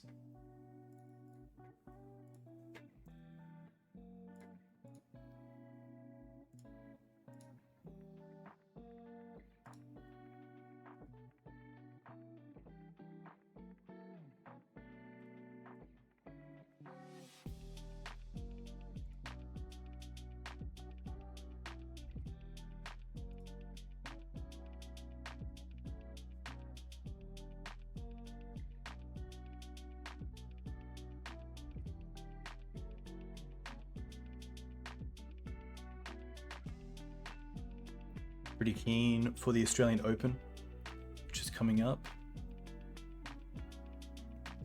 I would like to tip the Italian Yannick Sinner to take it out. Carlos Alcaraz would be cool to see as well. Djokovic has got too many trophies, he shouldn't get any more. Sad to see Nadal out as well. Alex de Minaur also doing very well. Alright, Theon. Oh, the only. Show this, and look, it doesn't have creatures, but it just, like, from a Thoughtseize, Sword to their removal, we have all the mana in the world. Like, I don't mind this hand. The one issue that I do have with it is that it doesn't have like a spell land like Wasteland. That I think I'm pretty happy to mulligan for. This is a great hand. Happy to keep this. I think it's the Samwise, but Samwise does get us the extra Marsh Flats. The extra land, potentially. Also works well with Solitude. Thalia could be the weak link here, but against like a combo deck, I kind of want something, but like turn 2 on the draw, is Thalia doing that much? I'm actually going to bottom the Thalia, which seems odd, but we have 4 of them in the deck. And I think that, like, if it's a Thalia matchup on the draw, pretty happy not to see her.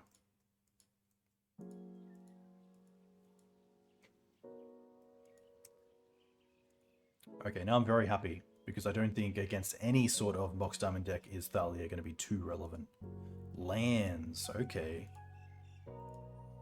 Library, nice.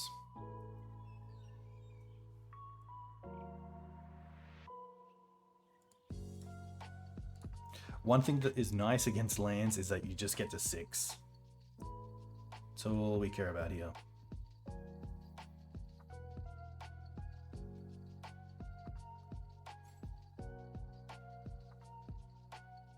Time is definitely of the essence as well. These matchups can be really grindy.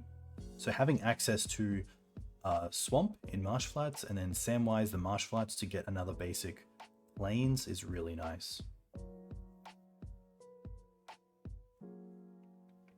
Recruiter for Lion Sash could be great. Recruiter for Lavinia? Not Lavinia. What is... Loran would be pretty sweet. One main, one side. Mana here are a real concern for them, though. Only the Mox Diamond for green mana.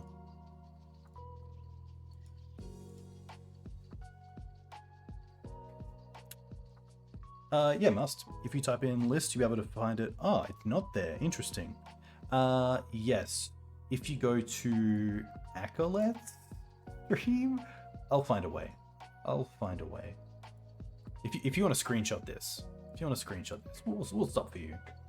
There we go. It is the exact 75 that Akaleth has been playing around with and really enjoying. Another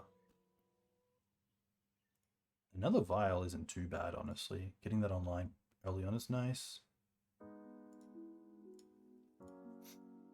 Hey Panda, welcome. Hope you're doing well. I hope you also got your token in the mail. I didn't actually confirm you got that. I find it really interesting that they didn't pay life in the first go. Typically against this sort of deck, you just go to 12. You replace that library straight away. You dig for a green source.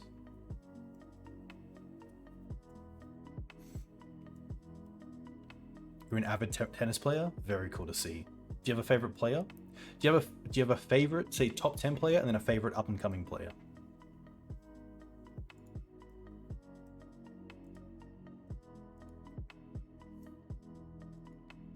I mean, even if they port us here, we can just use Sam. Wow, just alone to get back that. That's fine.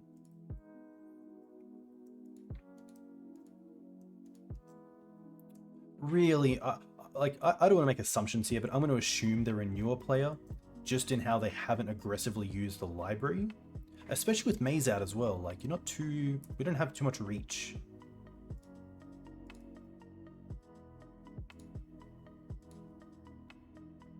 Stoneforge. Okay. Stoneforge is pretty sweet here. I think what we're going to do is just use Samwise right now to hit that third land drop. And then we have Stoneforge into Lion Sash.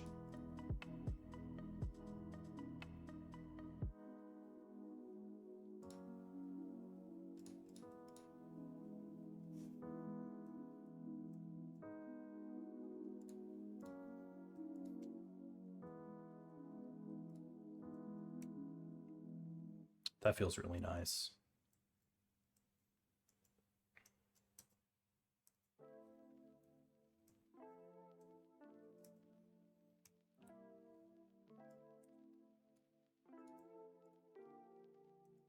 Do you hit a Saga?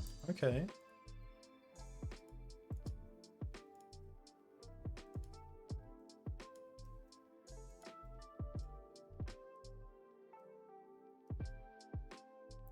Hopefully, Lion Sash might just take over this game.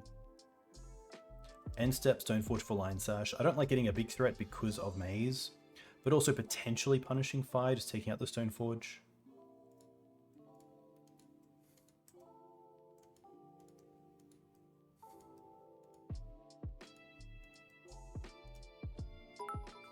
Hey, surely it's Brad. I don't know if it is, but surely that's Brad. Huge Alcaraz fan. I also very much like how Alcaraz carries himself as a young talent.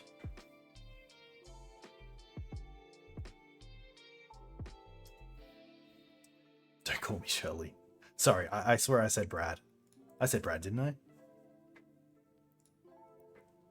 Alright, let's go and get that Sash.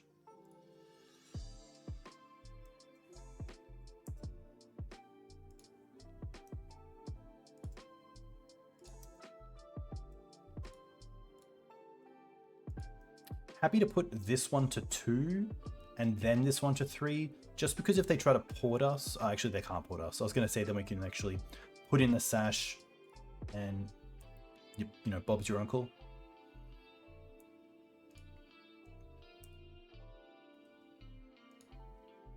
But I mean, we have a lot of good plays here. Oh, we even drew the land. Wow. So what we get to do is Sash, Recruiter, and play Loran. Yeah, Loran taking out the library. I think that's just a play. Like we could also hit the Saga, to be fair. So many things we could do here.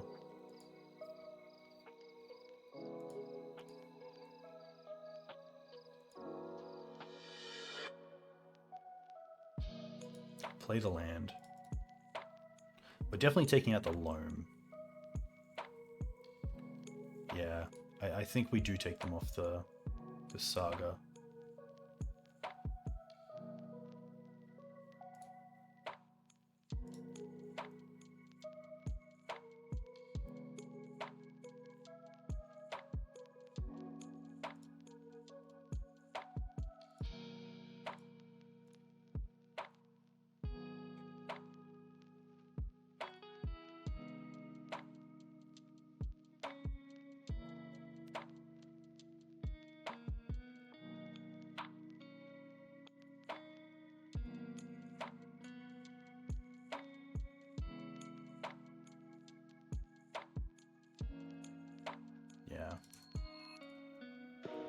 and then we get 1 damage in.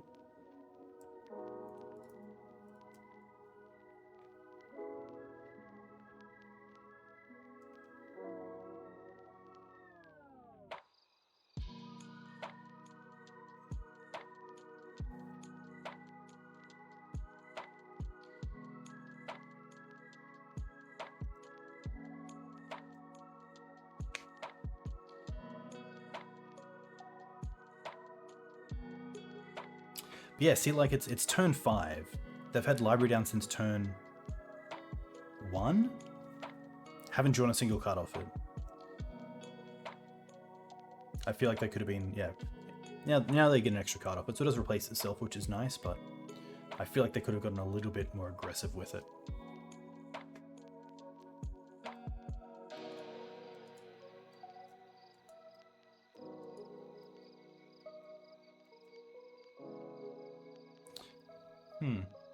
Is it too aggressive to draw a card here? I kind of want to, just to see if I want a vial or not. I don't think it is. They also know the top card. And they didn't pay for it, so...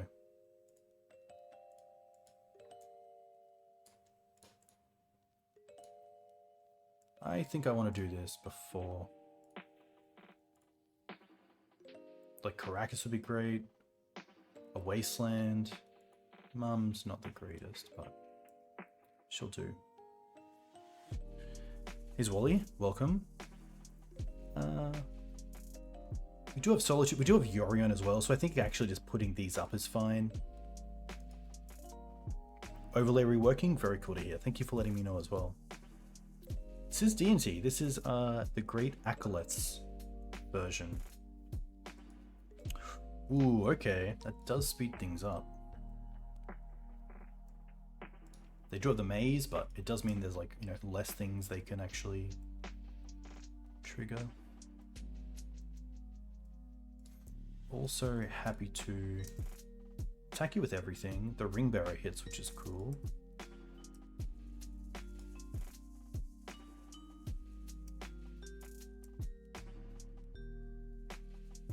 I actually don't know what it does. No, okay.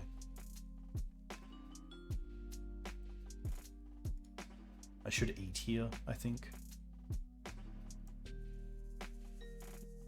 Yeah.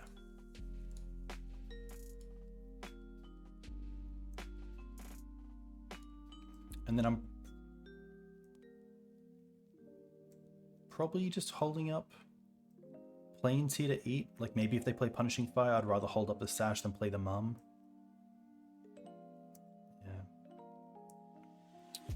Yeah. That is a good question. One that I actually haven't answered myself too much. So Legion to Ashes is exile target non-land permanent and opponent controls. Getting rid of things like potentially tokens from 4th Erolingus. Gets rid of germs, I guess, if you want to get that detailed. It's also just a 1-for-1 with a big threat like Murktide. It's very similar to Maelstrom Pulse. But Maelstrom Pulse does everyone, not just us. Saga Constructs as well, that's a good one, yeah.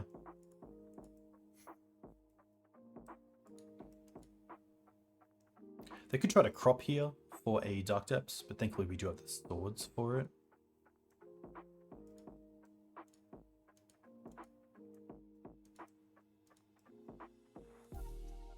They're going to draw a card, or they're going to crop. Okay. Now, sometimes what we can do is actually just swords our own creature to survive the hit of 20 and then swing back for lethal. But it does take a little bit of math. So 2, 3, 4, 5, 6, 7, 8. But we will eat with the Sash. So what if we actually know, because the maze is as well. I guess we'll see what happens. Yeah, because we would need the Kaldra as well to get through. Hey, PC Bencher, huge thank you for the raid. Hope you're well. What did you play and how did you go? Yeah, so like being at 17, we could swords the Kaldra go to 22, take 20, go to 2. But then they also have a blocker for the Saga, so I think here it's probably best just to use the sword as it is intended.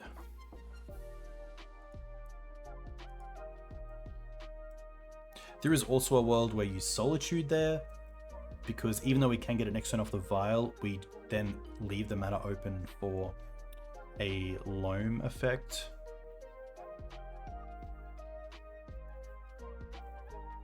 Force of Despair is really cool tech. One thing that you also have to think about is the black card count in your deck to have at the time when Muxus goes off. I was thinking about Dark Blast as kind of a cool card alongside Force of Despair versions of Maverick, because it's a card that if you really need it, you potentially can put it into your hand at instant speed with like a draw land, but also, of course, try to get there with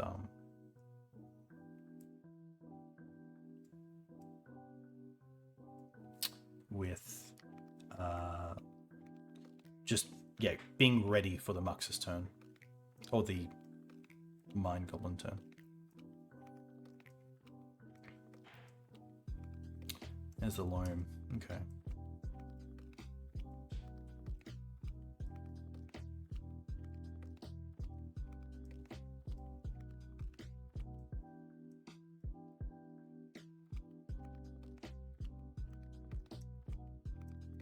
Alright, so next time we put Vial to 5, we keep Vial at 3, we put Yorion to hand, we attack with everything, we see how they block, and then probably just Yorion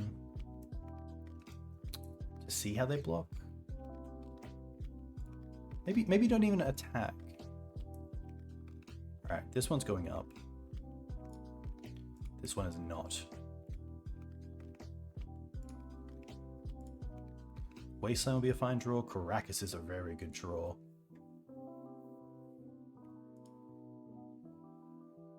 I mean, Karakas by itself is so strong.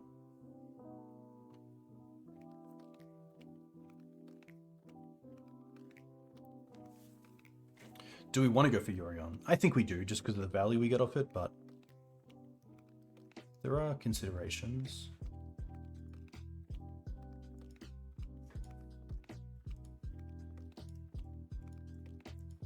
Yeah, I think we attack first. I'm trying to think of the worst thing. So they maze the Kaldra. They might make a 20/20 to block.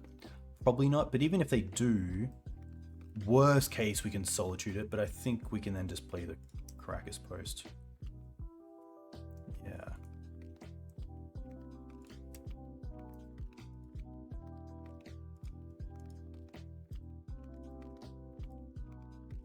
I could just say, hey, I'm at 29. It doesn't really matter.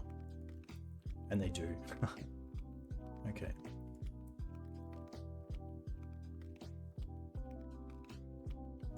Alright, so let's Yorion to hand. One thing to note is that they can draw a card to mill the Loam. So I'll play the Karakas, and then we will attempt to eat Loam. And then if they draw a card, they can't make the 20/20. But if they don't draw a card, we just get the Loam anyway.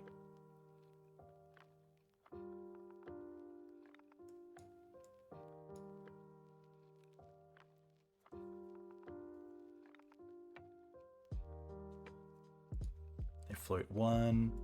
They got a draw. That's huge for us. Let's eat it again.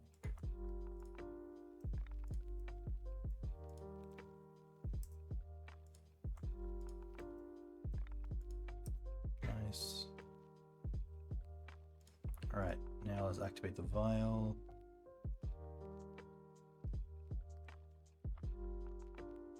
Yes, put in Yorion. Always. Alright, Sam, Stoneforge, Recruiter. Could also redo this, but I think that's actually fine.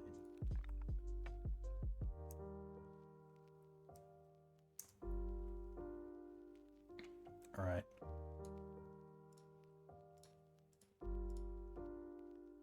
So I think here, we're just going to take out the Saga. That's probably what I care about the most. I could also go after their green, that's very true.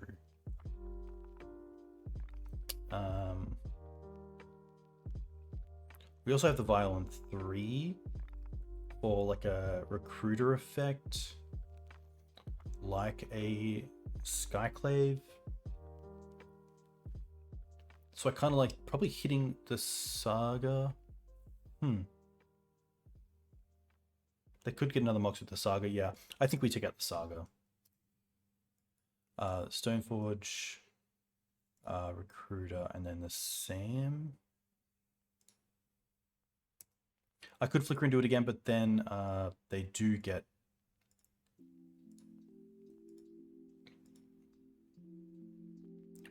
Ooh, let's make the Sash legendary.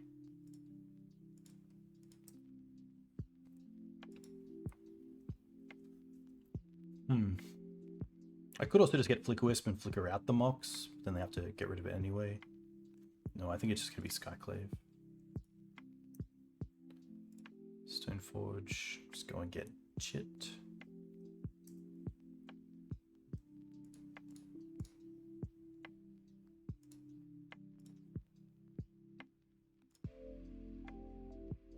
Honestly, it could just be library, like put them down to 1 draw a turn.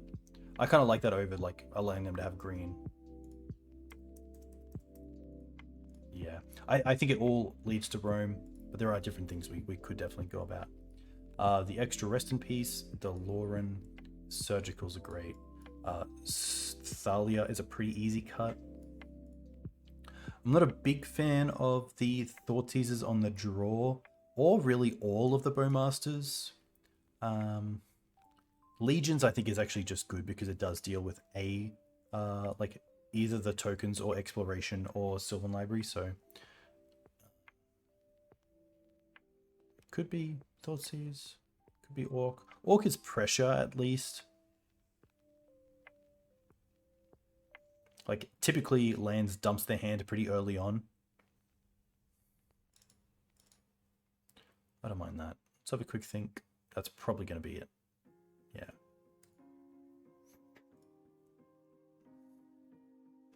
Should board in battle. My thought against the battle against Saga is that we have enough answers in, say, Wasteland and like the extra Loran as well, and the Legion, and also things like Flickerwisp if we do care. Potentially even Bowmaster can ping one down if they don't have a Mox Diamond.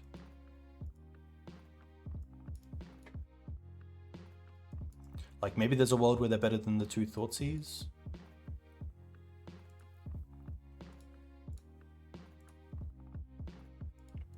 Alright. We have solid mana, we have a threat, we have a surgical for Loam, so I'm pretty happy to keep this. This deals with pretty much everything we care about.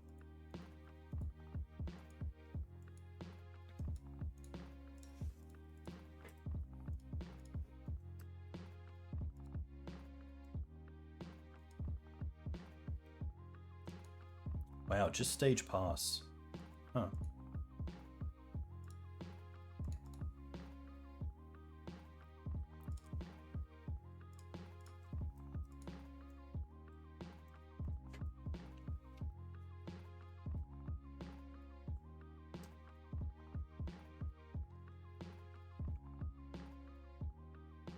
There's Saga, that's fine. Still no colored mana, which is really interesting.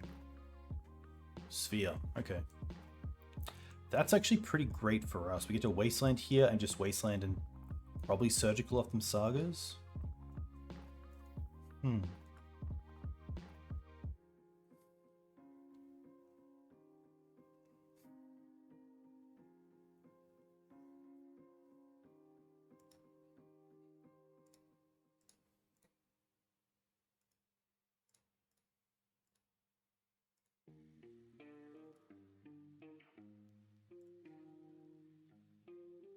Take one from hand, that's perfect.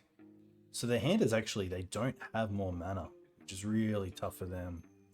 A pretty aggressive Surgical, I'll admit, but I think taking them off Saga just does a lot for us.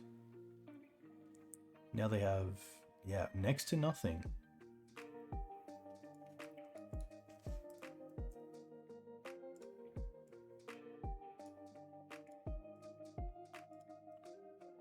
What do they bring in? Maybe the swords? Force of Vigors? Okay. Only 3 loam. Interesting. Happy to attack here.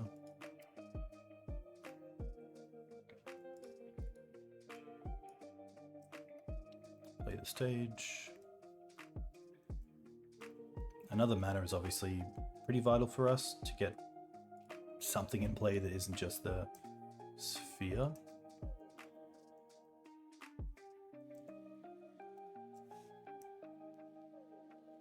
Alright, they found a green source.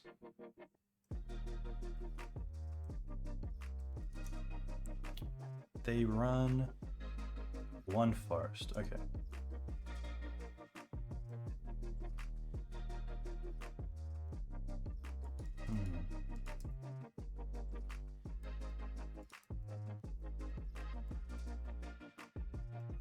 They could copy it as well if they wanted to. I could definitely see that as just a play. I think that's pretty free. Exploration. That's gonna be a little bit tricky if they get down this Crucible.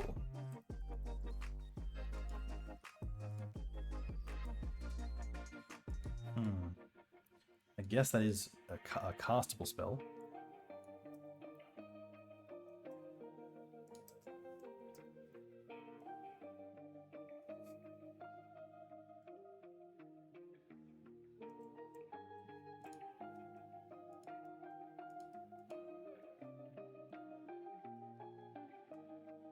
So I assume they play the Crucible here and then get back to Windswept as their second land.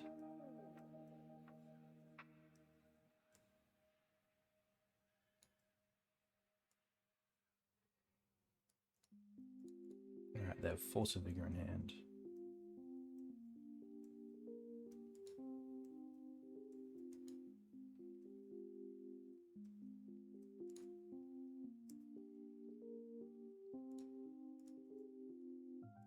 Oh. Okay. Look, these things can happen. But all you need to do is adapt.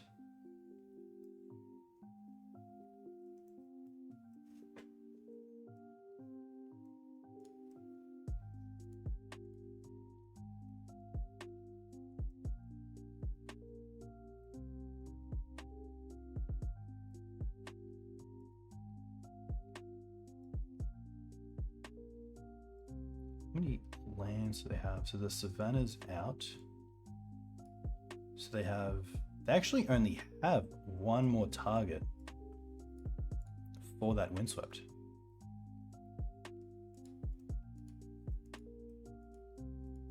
Is Force on Vial?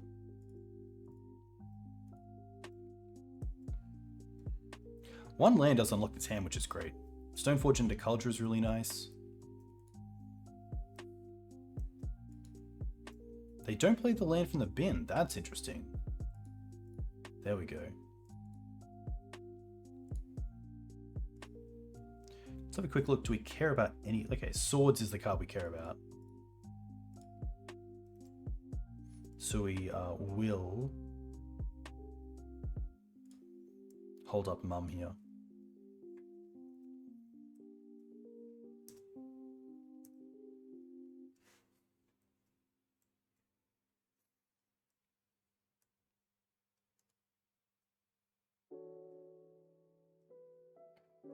One thing to note that's actually quite relevant on this board as well is even if we do put in Kaldra next turn and attack and they have crop rotation with 2 mana and then the rest for Dark Depths, we do have Solitude pitch and then pay for it through the sphere, which is quite nice.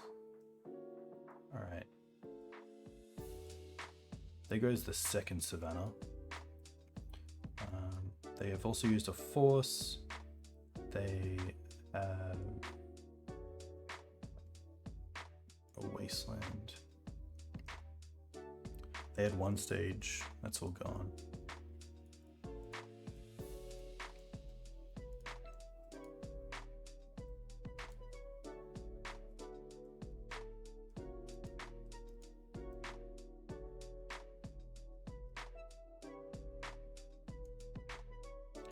This feels like potentially crop. One thing to note with Tabernacle here as well, or another sphere, okay. That's fine. Kaldra is an indestructible creature, so Tabernacle does not need to be paid for that germ or the equipped creature, which is pretty sweet.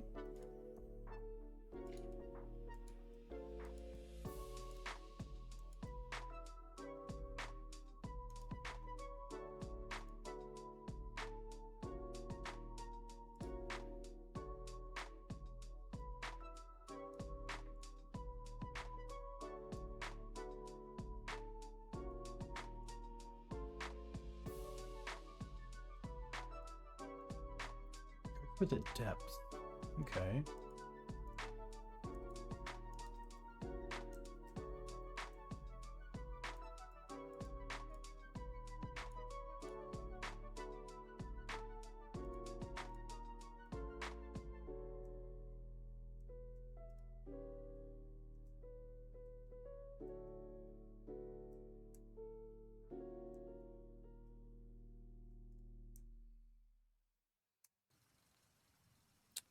You know what? I think I should have attacked with the mum there, seeing they're at 12. I should have just taken a little bit more time there and thought that, hey, mum and the germ there are actually just a 2-turn clock.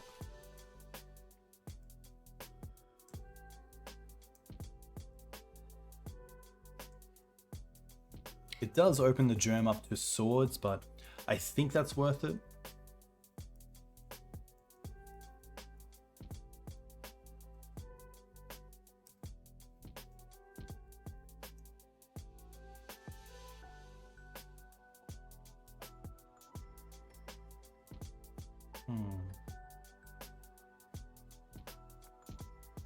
Well, now they can actually make the 20/20, which we can only answer at either sorcery speed or with life gain.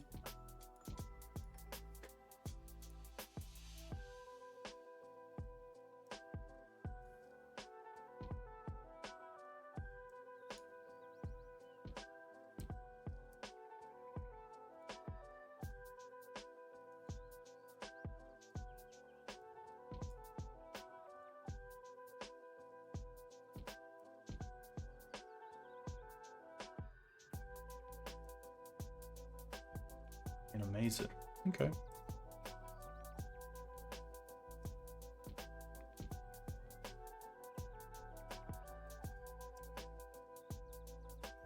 Yeah, I was definitely thinking about lines where we can Solitude ourselves. And that's still a play.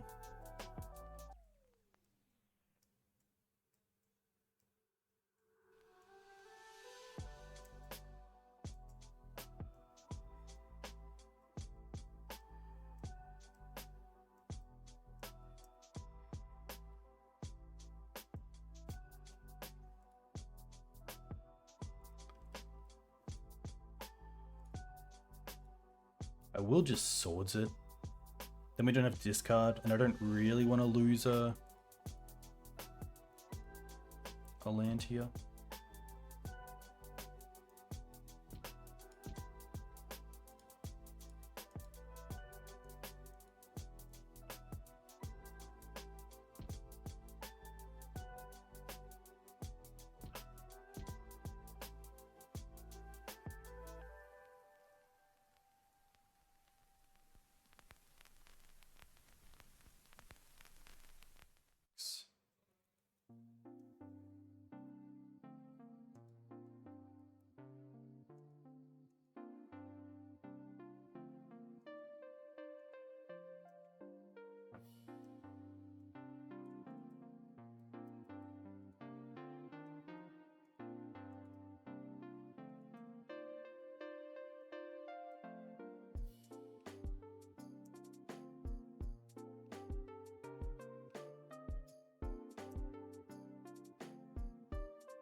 Maybe there's a world where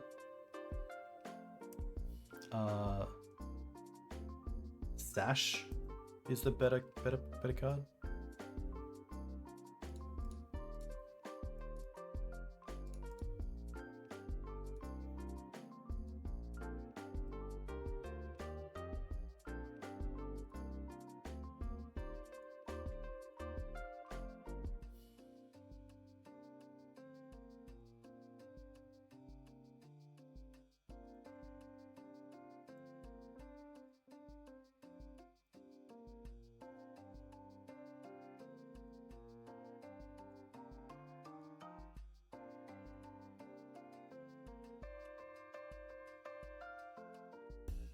Alright, deck, here we go.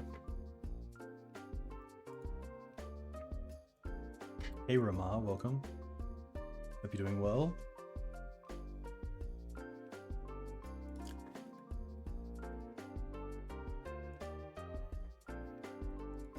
Hey, there we go.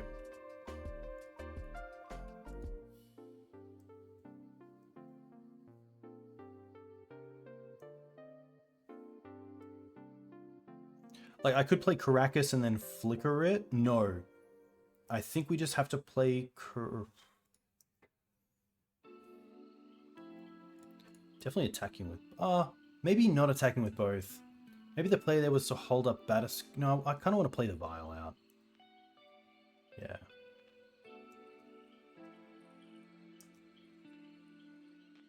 And thankfully they can't crop and also depth this turn. For Wasteland.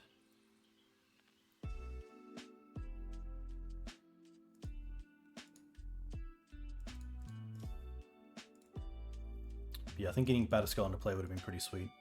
Any chance to get above 20 life is good.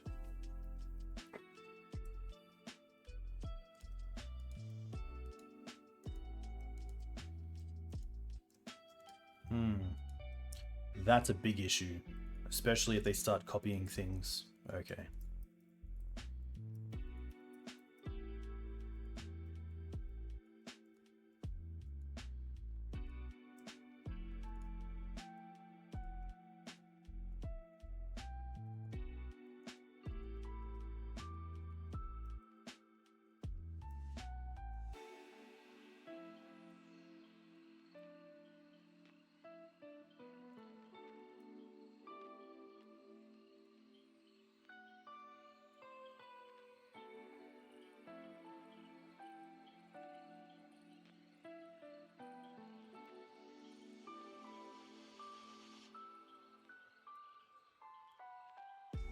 Now we have no outs to the 2020.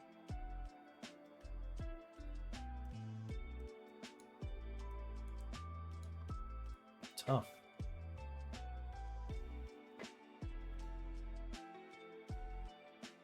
Don't really want to change anything either.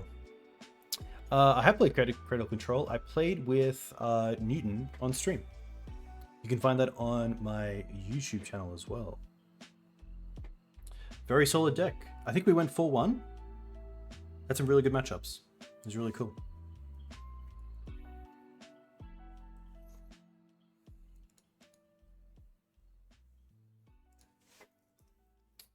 See if I can quickly find it.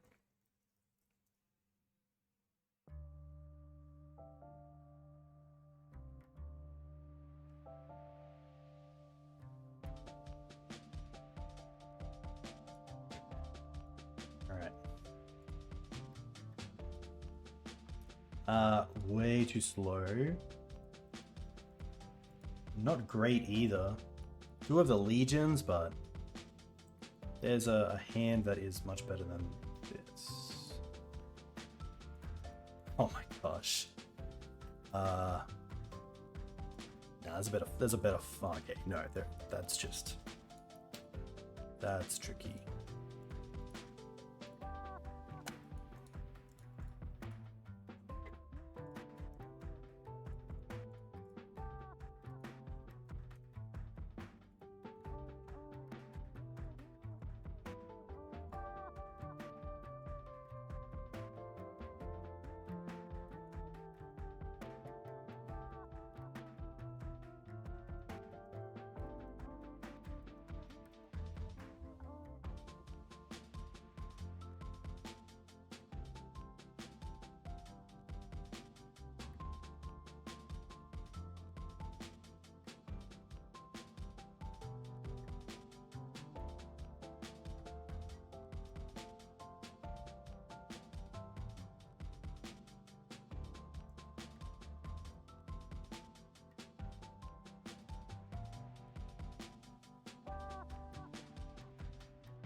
But I don't need to fetch if I don't want to, but I also don't want to get run into Wasteland.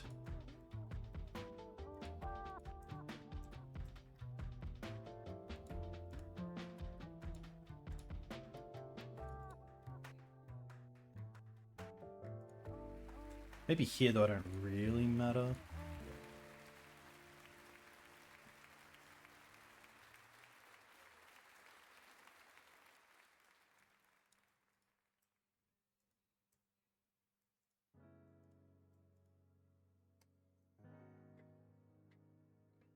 Nice. Good luck. That'll be awesome. I feel like it's nice to play a deck with like an I win button in it.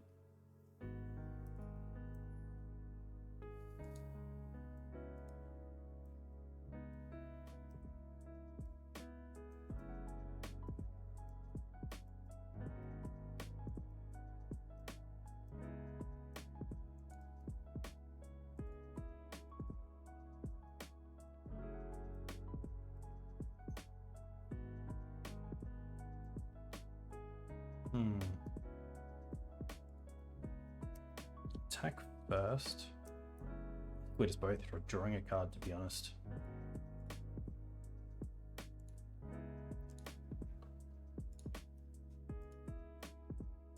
Okay. Let's get rid of that Crucible. A little bit too scary.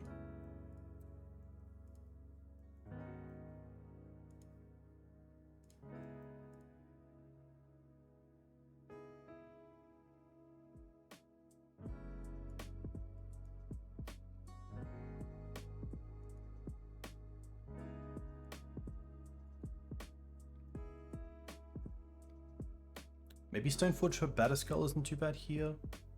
I guess like Lion Sash isn't too bad either because it potentially holds us up against a Loam.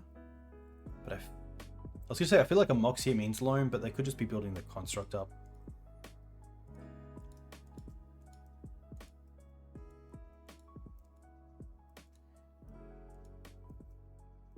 Still fine.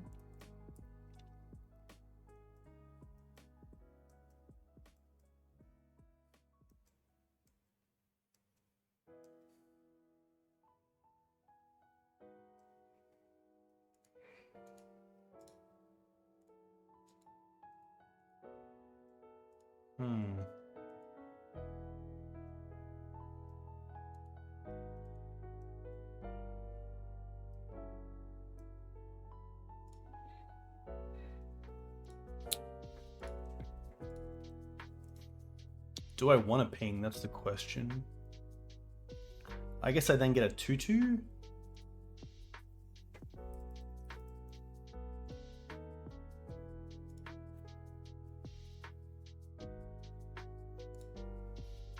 I think I'd rather just have all the mana I can. Ooh, doesn't do a whole lot.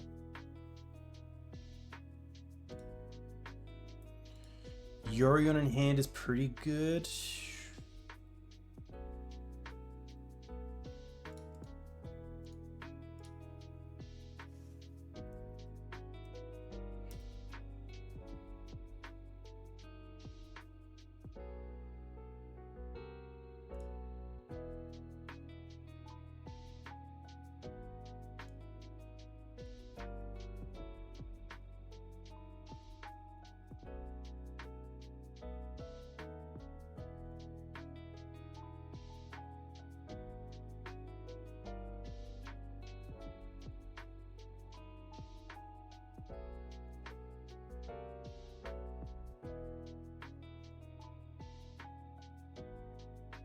Yeah, tricky.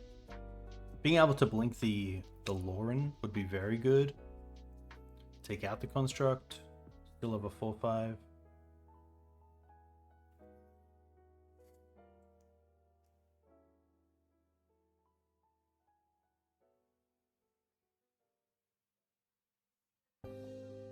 They have one card left, so I'm not too unhappy here.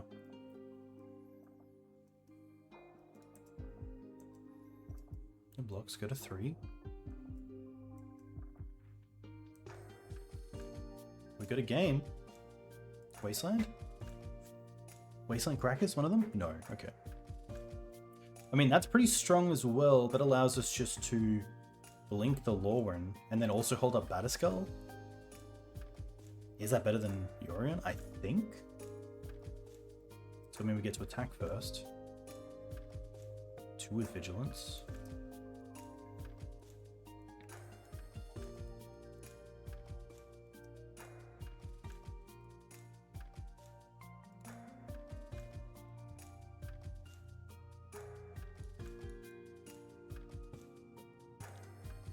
Could also just Wisp the Construct. That plays around like Swords to Plowshares on like, say, Loran.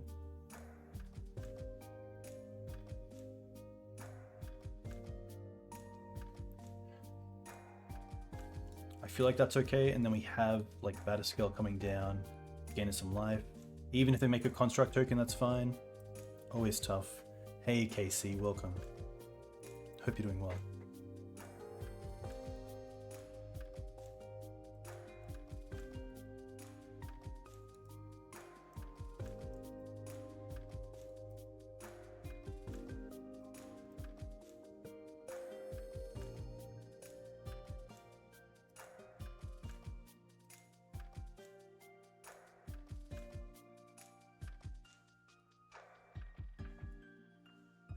I think at this stage, just because they are going to be drawing so many cards, like most of their mana's going into the sagas, that drawing extra cards here isn't that bad for us.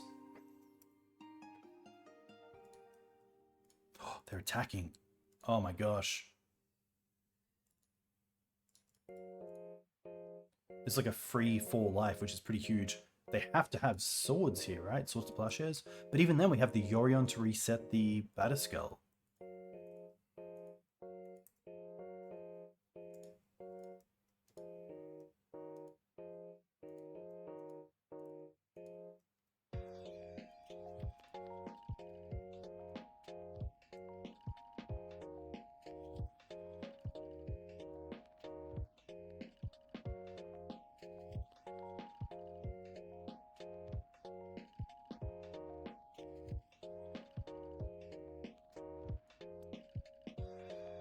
Like, do we even want to trade here?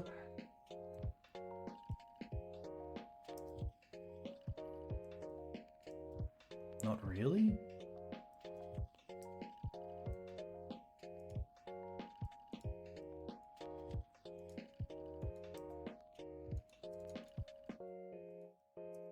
Now we get to Loran the Saga and then flicker the token they make.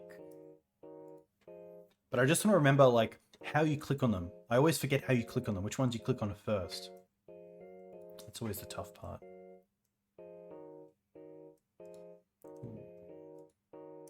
Alright, attack first with the Wisp.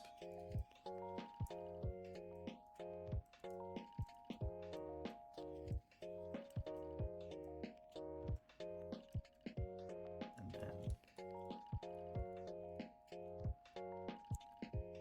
Yorion.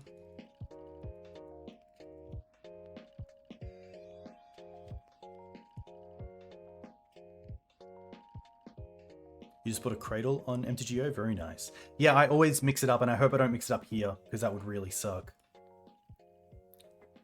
1, 2, 3, 4.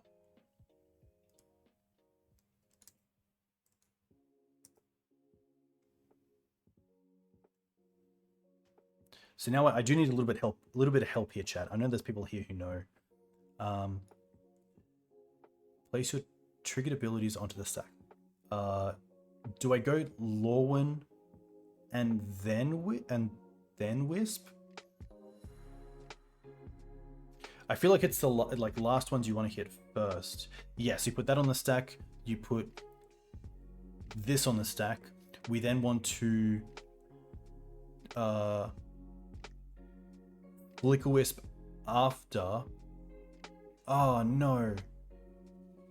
Oh, you can't, because you put all the triggers on the stack at the same time.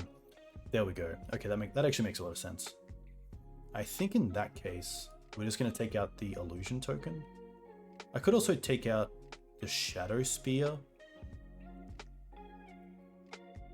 That's pretty interesting. 1, 2, 3, 4, 5. There'll most likely be 6 6s.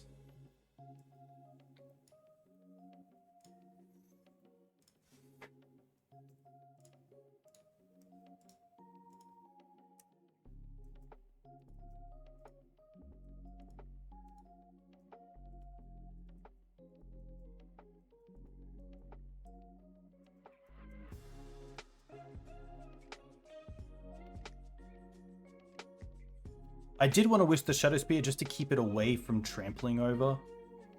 I don't think it really matters necessarily. Maybe it does matter. Let's go get...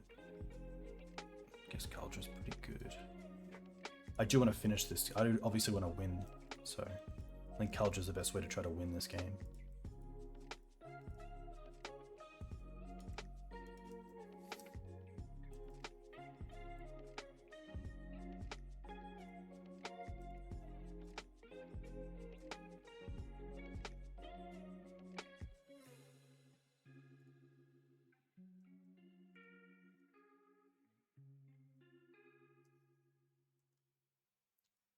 Right.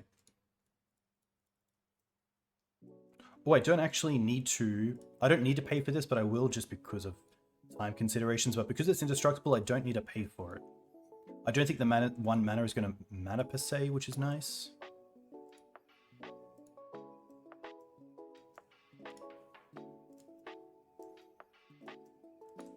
Alright.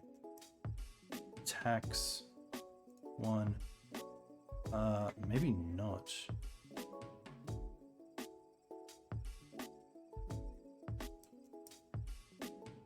Yeah, because they can make a token. Let's make it a 5/5.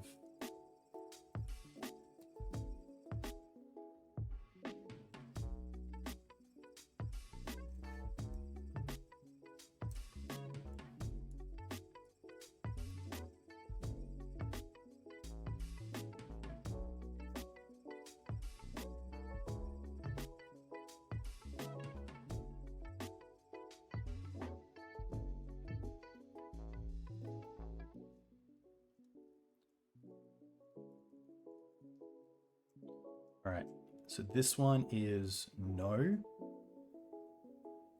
I said no. Okay. Oh, it's a Batterskull! Oh no, it's a Batterskull, isn't it? It's not a Kaldra. Oh my gosh, I'm so sorry. I am very sorry. I am so sorry. That's terrible.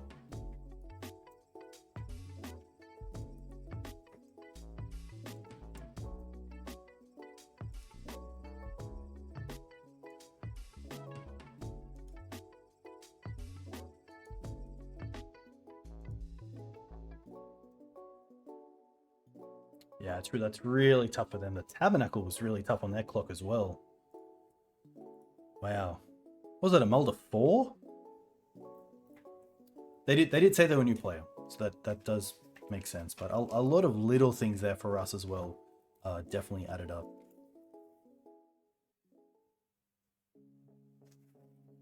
All right, long league. We're only on 3 games. Okay.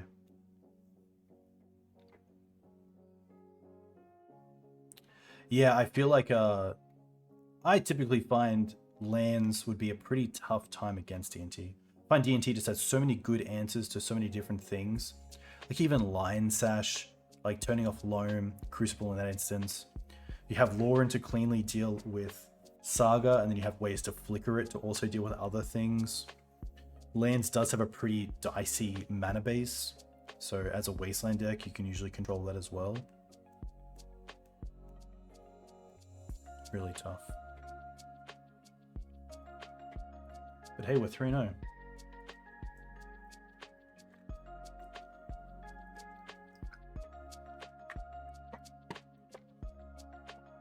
Wolf. Deck takes a lot. It takes a lot out of you. But hey, a big thank you to all of you who are watching and following. If you want to find me on YouTube, you can find me here, of course on Twitter and Discord. Wow, 2.5 hours already. Yeah, that makes sense. All right, here we go. On the play. Oh, we are on the play, which is nice, with a decent hand. Look at that. It's actually a pretty decent hand. We'll keep this. Happy to go Scrubland Thoughtseize.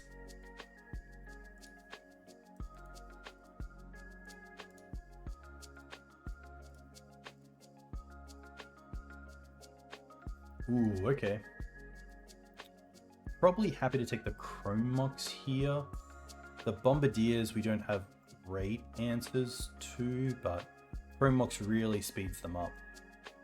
We do have Skyclave on Chrome Mox, but I'd rather Skyclave an actual creature, so.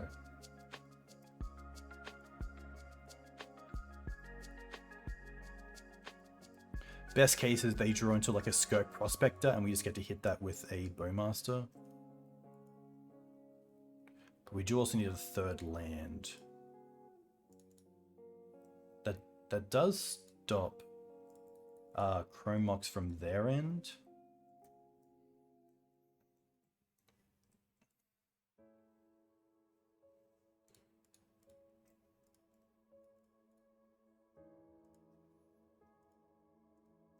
If we draw a Wasteland, I'm happy to flicker it. Okay, that's okay.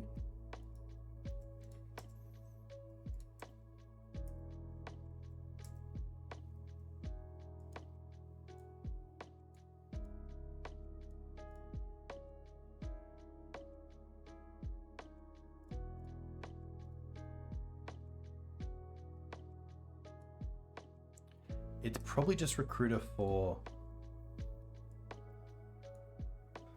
I was going to say Solitude as a just in case. I know the Skyclave isn't the worst.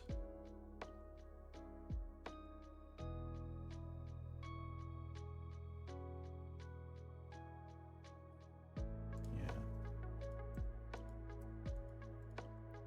Tricky one. Wow, did they not find the third land? Oh, do we find Wasteland? Can you imagine? Can you imagine? Can you imagine? Yes, you can. Yes, you can. We manifested that. I hate saying the word manifest, but surely that is a sign of good things to come. Oh my gosh.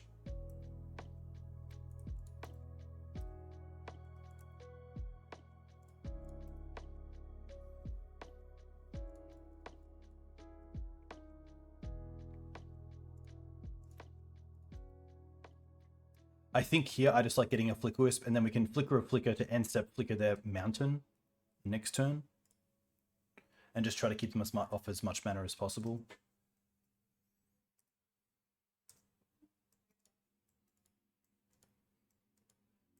Maybe... You know what? Maybe there's a world where how they get into this game is through a Mind Goblin that I should have Solitude in hand. I think that's actually probably correct. Maybe not now. Let's have a look. 13. We play a Flickerwisp. 3, 6, 9. Yeah, okay. That's actually pretty sweet. So Flickerwisp. Flicker the flicker. Play the land. End step. Wisp comes back. We take out their mountain.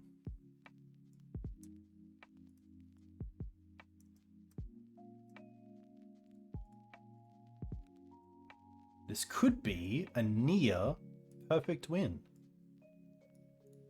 They found the tomb. But they're passing. Do they have a flash creature?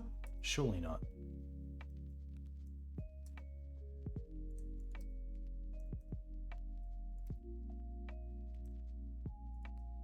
Exactsies. All right. Ooh, that was a little bit scary. Thalia here is probably coming out, let's be honest. This is a tough one.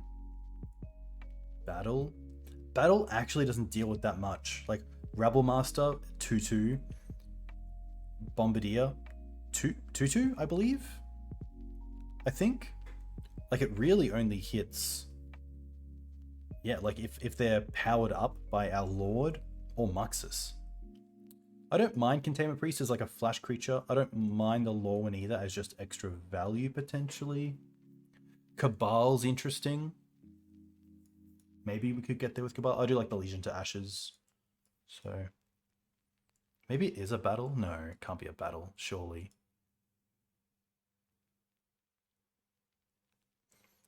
Maybe, look, let's just...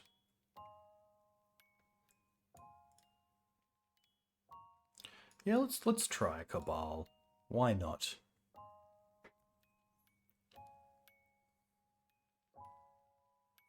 I would say Solitude is probably the best card in this matchup because of Mind Goblin, and being able to remove it before the ETB resolves means the ETB just fizzles. The Mind Goblin needs to be in play for the mana to be produced.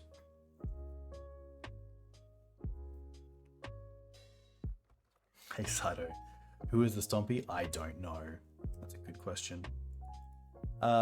Look, not a great hand, but it has a lot going for it. We have good mana, we have Turn 1 Thoughtseize, we do have Solitude if needed. Wow, okay, no Turn 1 play. Sash. Alright.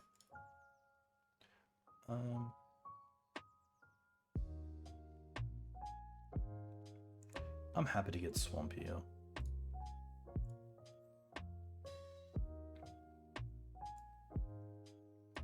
Okay. What do we really care about? They can Chrome Mox next turn. They lose something. Hey Akaleth, welcome. Hope you're well. Been pretty good so far. Got up against lands, got up against Grixis Delver, and got up against like a white-black, like Samwise value deck. I could try to hit their mana and hit the Chrome Mox, but there's a lot of downside to that. The Fury does clean up the board quite well. That it could be the Fury. Allow them to Chrome Mox away a creature. I mean, Broadside is just so good, but we can Solitude it potentially. I think it is the Fury with the thought of Solitude on their creature and then Stoneforge to try to win the game.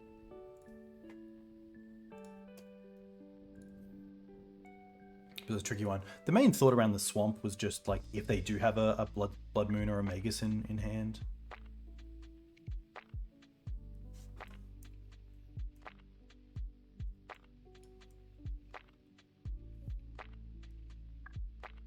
They hit the Tomb, which is really strong. Rabble. Okay. I don't care about the Rabble as much. That I'd like to see if we could draw into another card. Another white card to pitch. I mean, imagine taking the Chrome Mox and then just being hit with the Ancient Tomb. That's a massive feel bad as well. Swords is a pretty great pickup, let's be honest.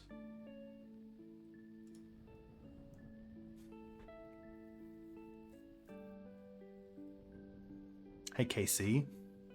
Bug Beans? Ooh.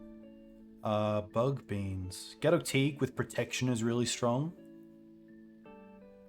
Especially in Bug. Like, not many great ways out that are cheap, like Sword Plowshares.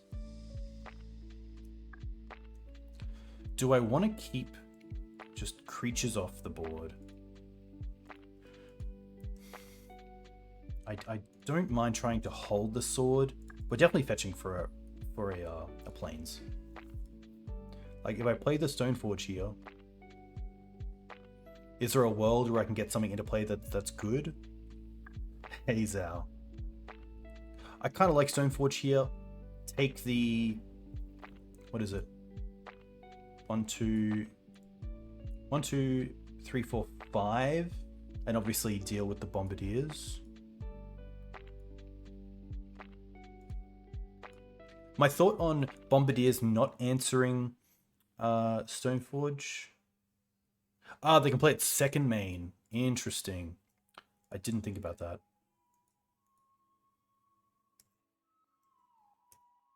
I think if that's the case, I'm happy to see if they go to main phase 1 or not.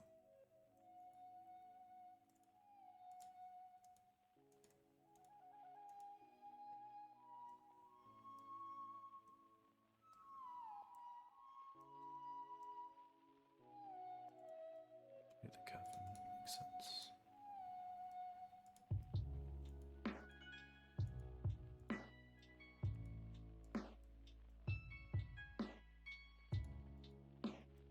Okay.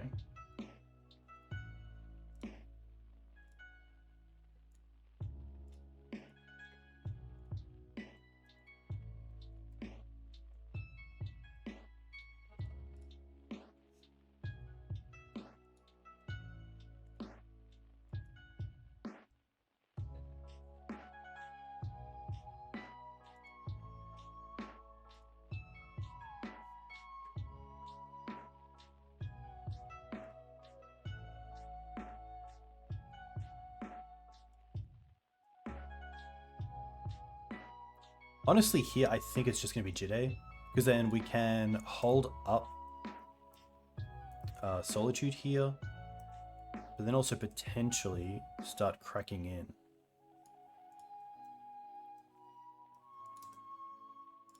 There's the Chrome Mox. Ooh, Muxus. If they get the Matron under here. Oh.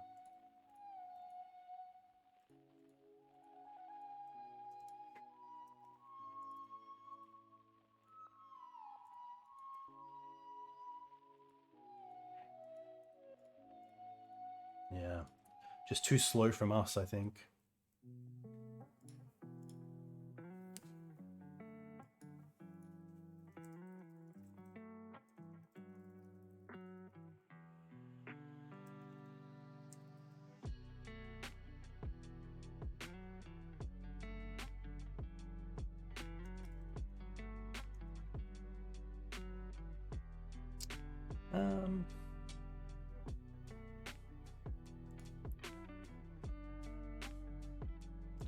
Not too sure what this should be. Akaleth, what do you think? So what I've done is, like, Thalia first strike, sure, but not really that great. Brought in the Containment Priest. I don't mind it, especially with Flash. We brought in the extra Loran, the Legions. What else? Ah, there we go, yeah. Like, Cabal, kind of cool. I could see more Cabals on the draw. Sorry, on the play. I feel like just having a turn 1 play is really good.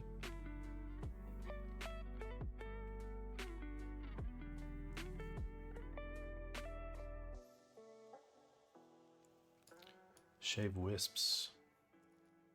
Cut Bowies. Interesting. I'll keep Thalias. Is that because they just like have a like Chrome Mox? First strike. First strike's pretty good.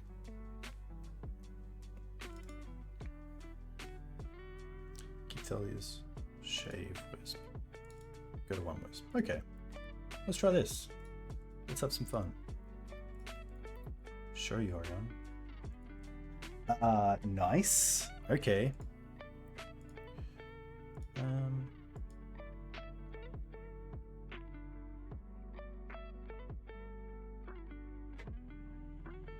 Yeah, that's very true. What's the hit here?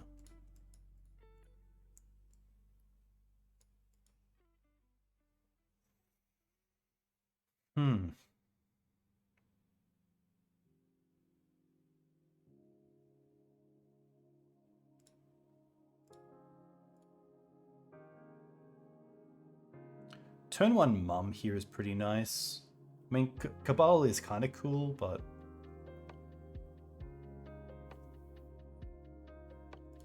Look, I just love a blind therapy. And we're going to go after the Mind Goblin. Where is it? What's it? I actually don't know what it's called. Namesticker Goblin. No. Ooh, but they do have a Bombardier's hand. Turn 1 Bombardiers, or turn 1 Goblin Ringleader. 2, 3, 4. Nice.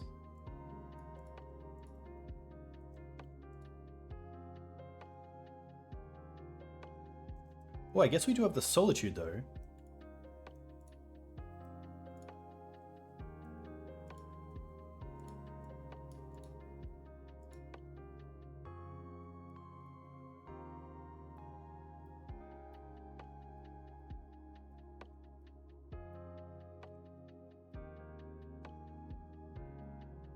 My thought for the Namesticker Goblin was that there's probably more hands that they keep with that than Bombardier hands.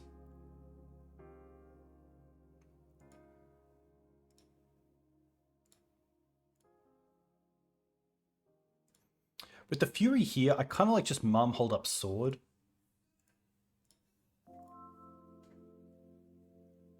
I guess we could flashback Cabal Therapy. Take Bombardiers? Or take Fury, which is... No, I don't like taking Fury, because if they want a Fury, they have to pitch a card at least. It looks like they're trying to get to just hardcast Fury. Maybe hardcast Bombardiers. Maybe they actually hit Muxus. 1, 2, 3, 4, 5. They're so close.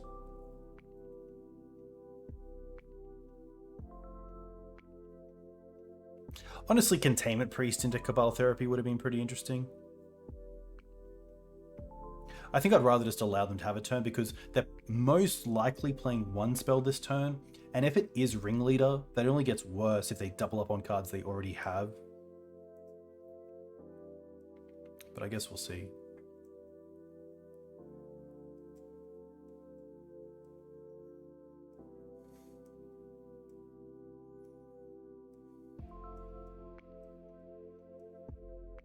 I do like Cabal Therapy. Like, I'm not sure if there's games where Cabal Therapy and Batterskull are both good, but you can like Cabal Therapy flashback the Batterskull token and then return it and then play it again with Stoneforge Mystic and try to like keep that going.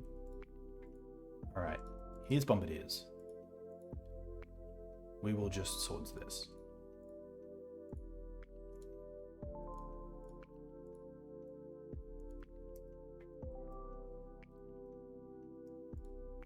They don't use the Fury.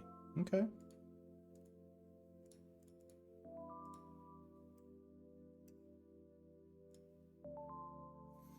Kind of like getting Kaldra. Batterskull is also interesting. Kaldra's a nice clock, but like it's not the fastest clock. What is it, 5 turns? Which isn't bad. Maybe it is just Kaldra. Like, I'm kind of thinking defensively the life gain of Batterskull is relevant, but also Fury. Yeah, I think I'm okay with Kaldra here. Like, the Mum is most likely going to be protecting the Stoneforge here from Fury, doing its job to some extent. Play the Chrome Mox. I really hope they don't put the... I really hope they do put the Simian Spirit Guide under. They don't, which makes me think. Muxus. Okay.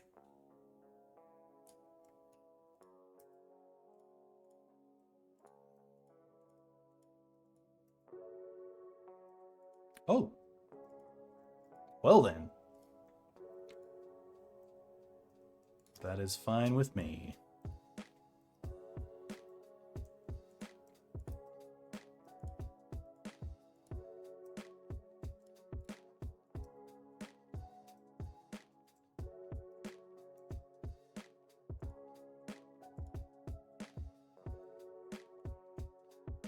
I like that this hand also just plays really well instant speed. Like I feel like we're trying to control the board a bit here. So a land is actually pretty great just building that out. Because here we get to potentially hold up Solitude and then return it with Samwise to our hand, or put in Kaldra. So we're probably just chilling here. This has to attack as well.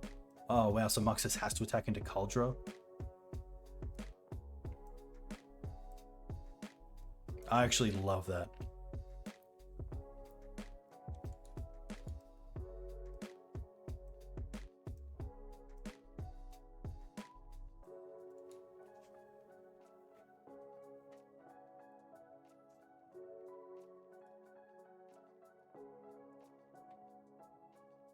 Okay.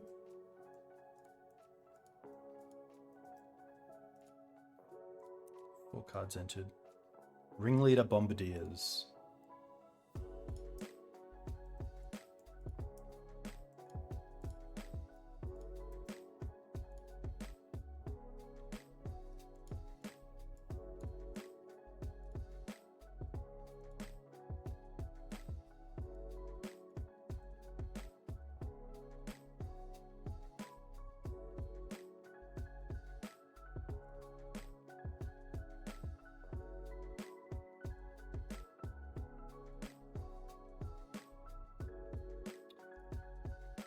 So they have 4 cards.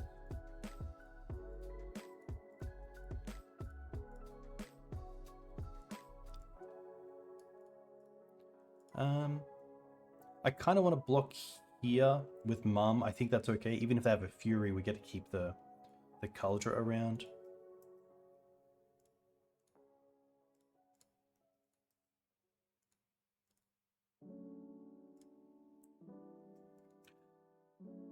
They don't have a Fury after this one, I believe, and at least this will be pro-red as well, so not too bad.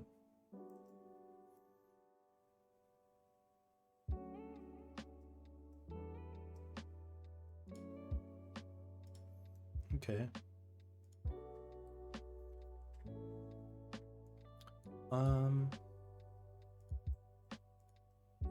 Is there a world...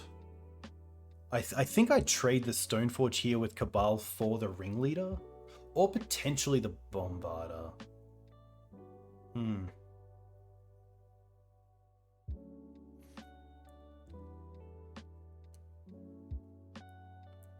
Oh, now that's a nice play. That's a sweet play. So I guess we get to attack first with the Stoneforge. Get in for one.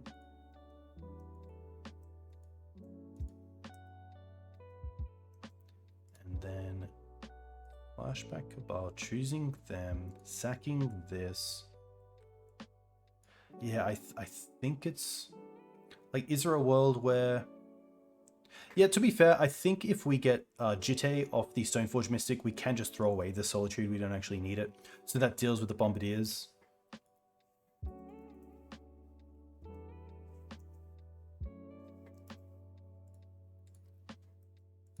Goblin Matrons. Okay. And then fetch. Scrub. Sam, get back Stoneforge. Ringbearer. Doesn't really matter, I don't think. It's a good question. Does it matter here, Akaleth?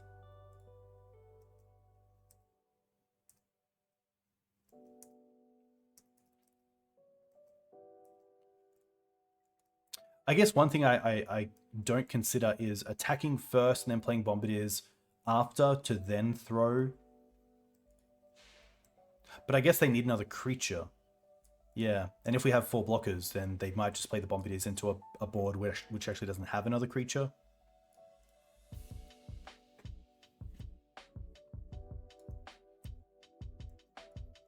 Yeah, so thankfully this is all covered.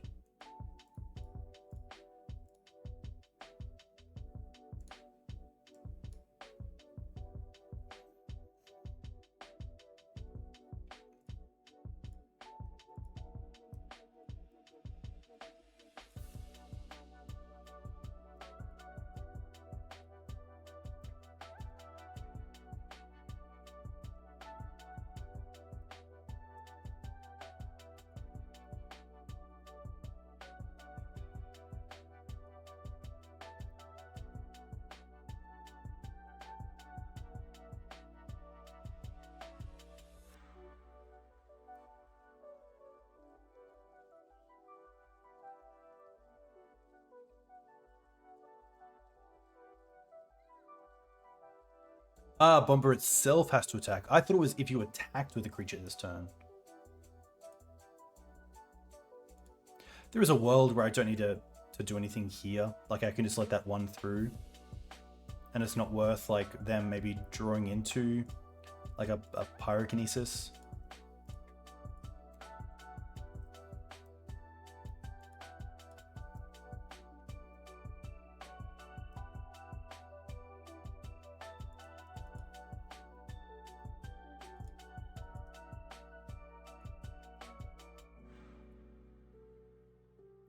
Wasteland's probably the best draw.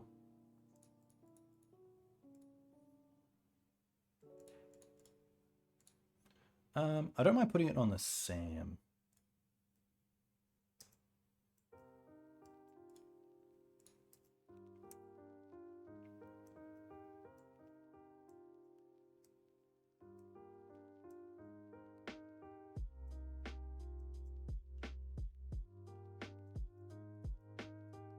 I think a trade here is fine.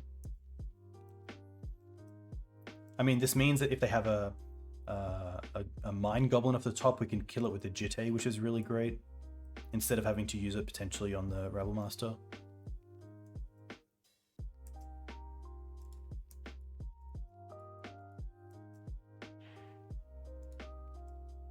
They're playing on, which kudos to them.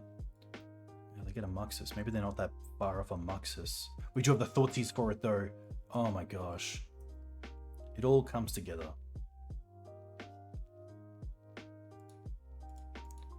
Nice. Like we could recruit it here, but I think it's just going to be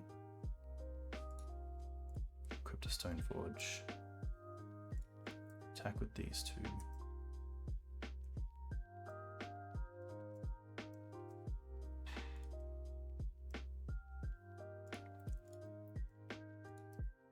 Get a free bump.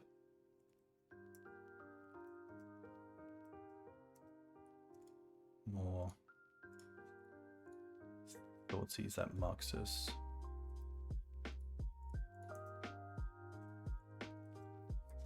I guess I could still Muxus off the top.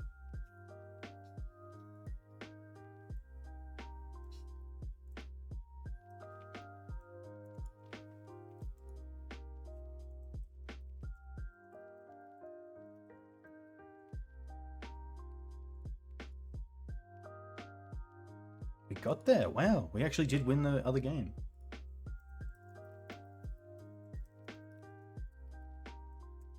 All right.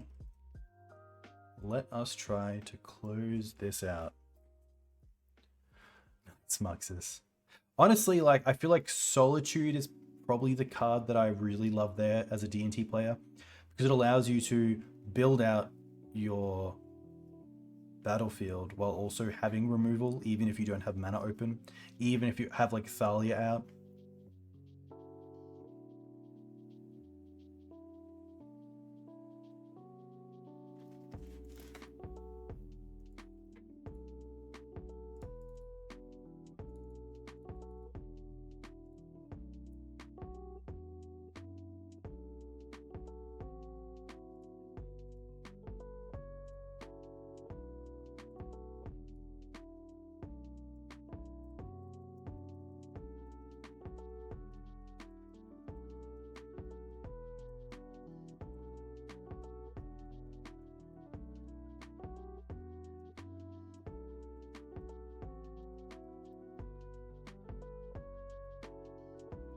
Honestly, I don't miss it.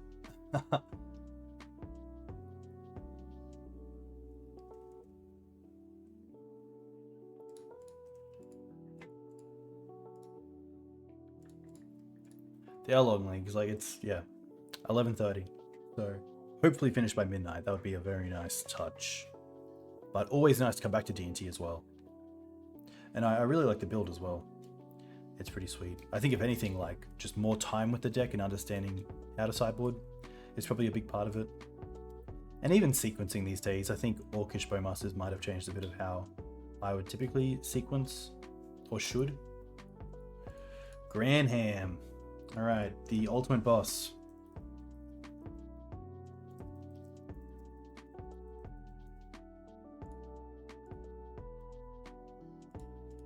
Pretty happy to keep this. Like Aether Vial, Mum, a lot of removal. Especially against some sort of like, if it is maybe turbo, you never know.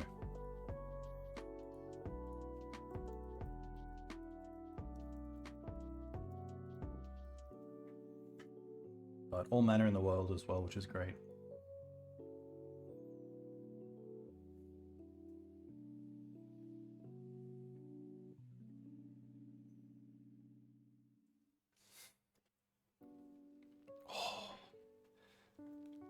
Really, Casey? That's cool.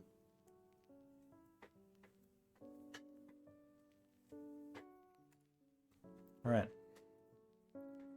Let us really think about each of our turns. Okay. Probably Painter, like that's my first assumption, but you never know.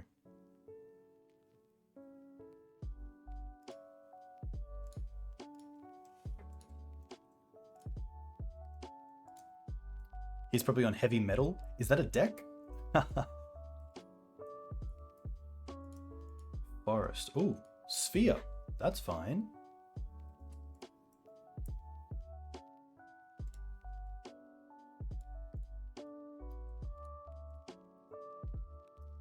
I don't mind just doing Thoughtseize here. Try to hit like a exploration. Nothing. Ooh, that's a lot of sagas though.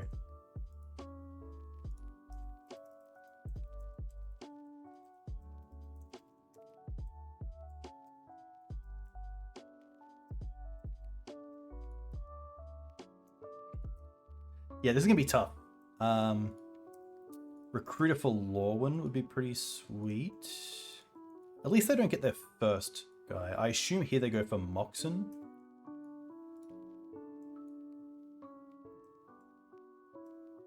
Pitch the Karakas. Needle. Okay, that makes sense as well. I actually don't mind that. I'm probably, honestly, I can understand why they go for Vial, but I'm a little bit more scared of Mox. All right. Like, what if we draw a Wasteland here? We'd be pretty happy.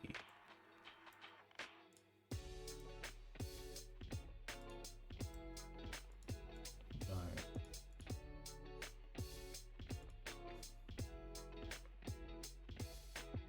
It's probably worth getting Mum online.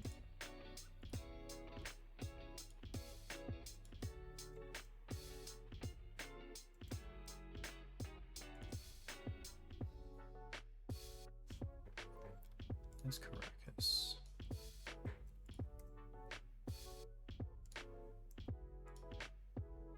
Samwise. Interesting.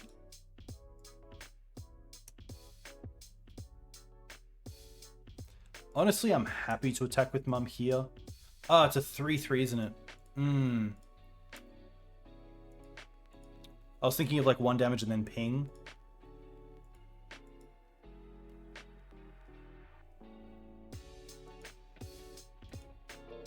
Like, we are gonna swords anyway.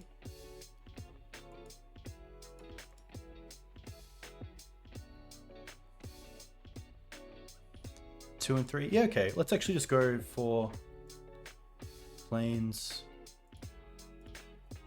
Swords the construct. And then I'm probably just Samwising back the land to make sure we hit. Ah, of course, it's an extra. Yeah. Sphere math there is off. Apologies for that.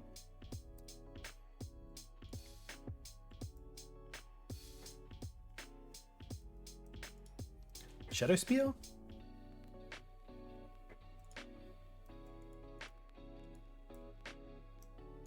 Map. Okay. Alright, the last saga. We are just going to tick this up to 5. Yeah.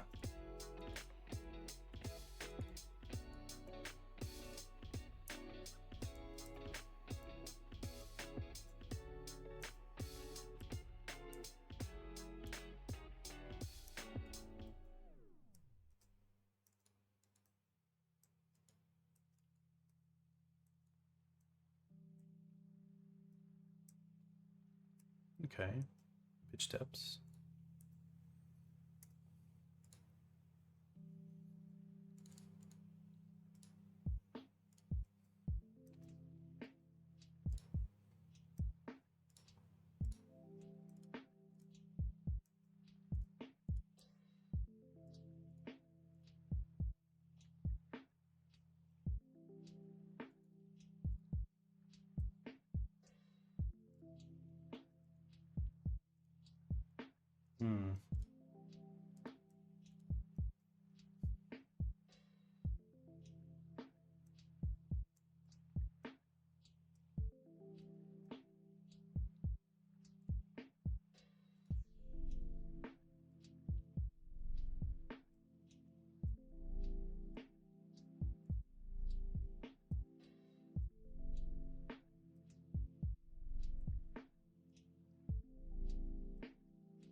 Oh, oh no.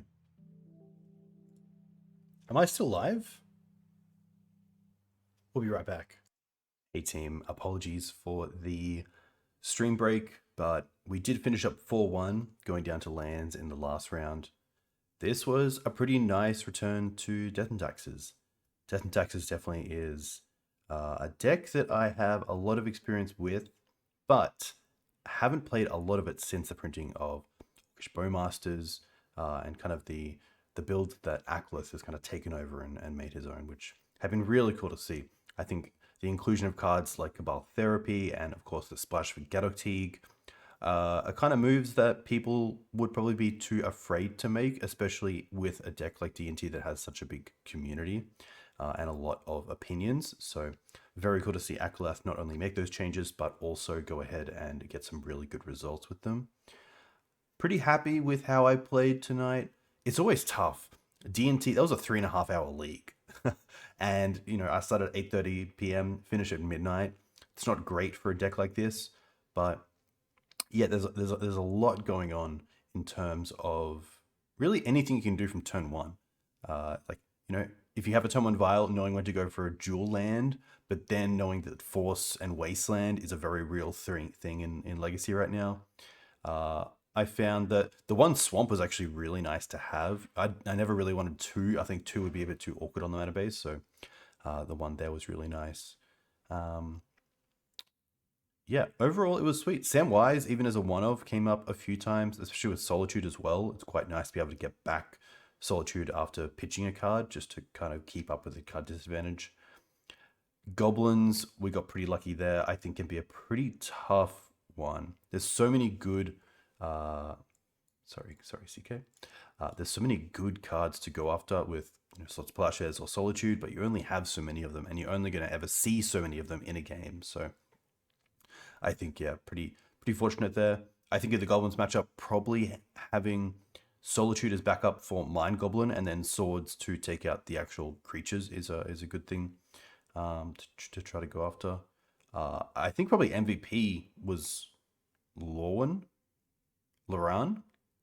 of the Third Path, Loran of the Third Path, which yeah is a great card. I have seen some people talk about it in Legacy Maverick. You can't Green Suns for it, but you can of course get extra value off it with Karakas, which is really nice. But yeah, even the ability to draw cards when you kind of feel like the cards you're drawing are going to be more powerful than your opponent's, or you're going to be casting more spells than your opponent, I think is really cool. So yeah, a huge thank you to those who came in and watched. Really enjoyed it. If you enjoy this content on YouTube, if you want more D&T content, definitely let me know, because I think getting Akaleth on the stream as well is a big one to tick off this year.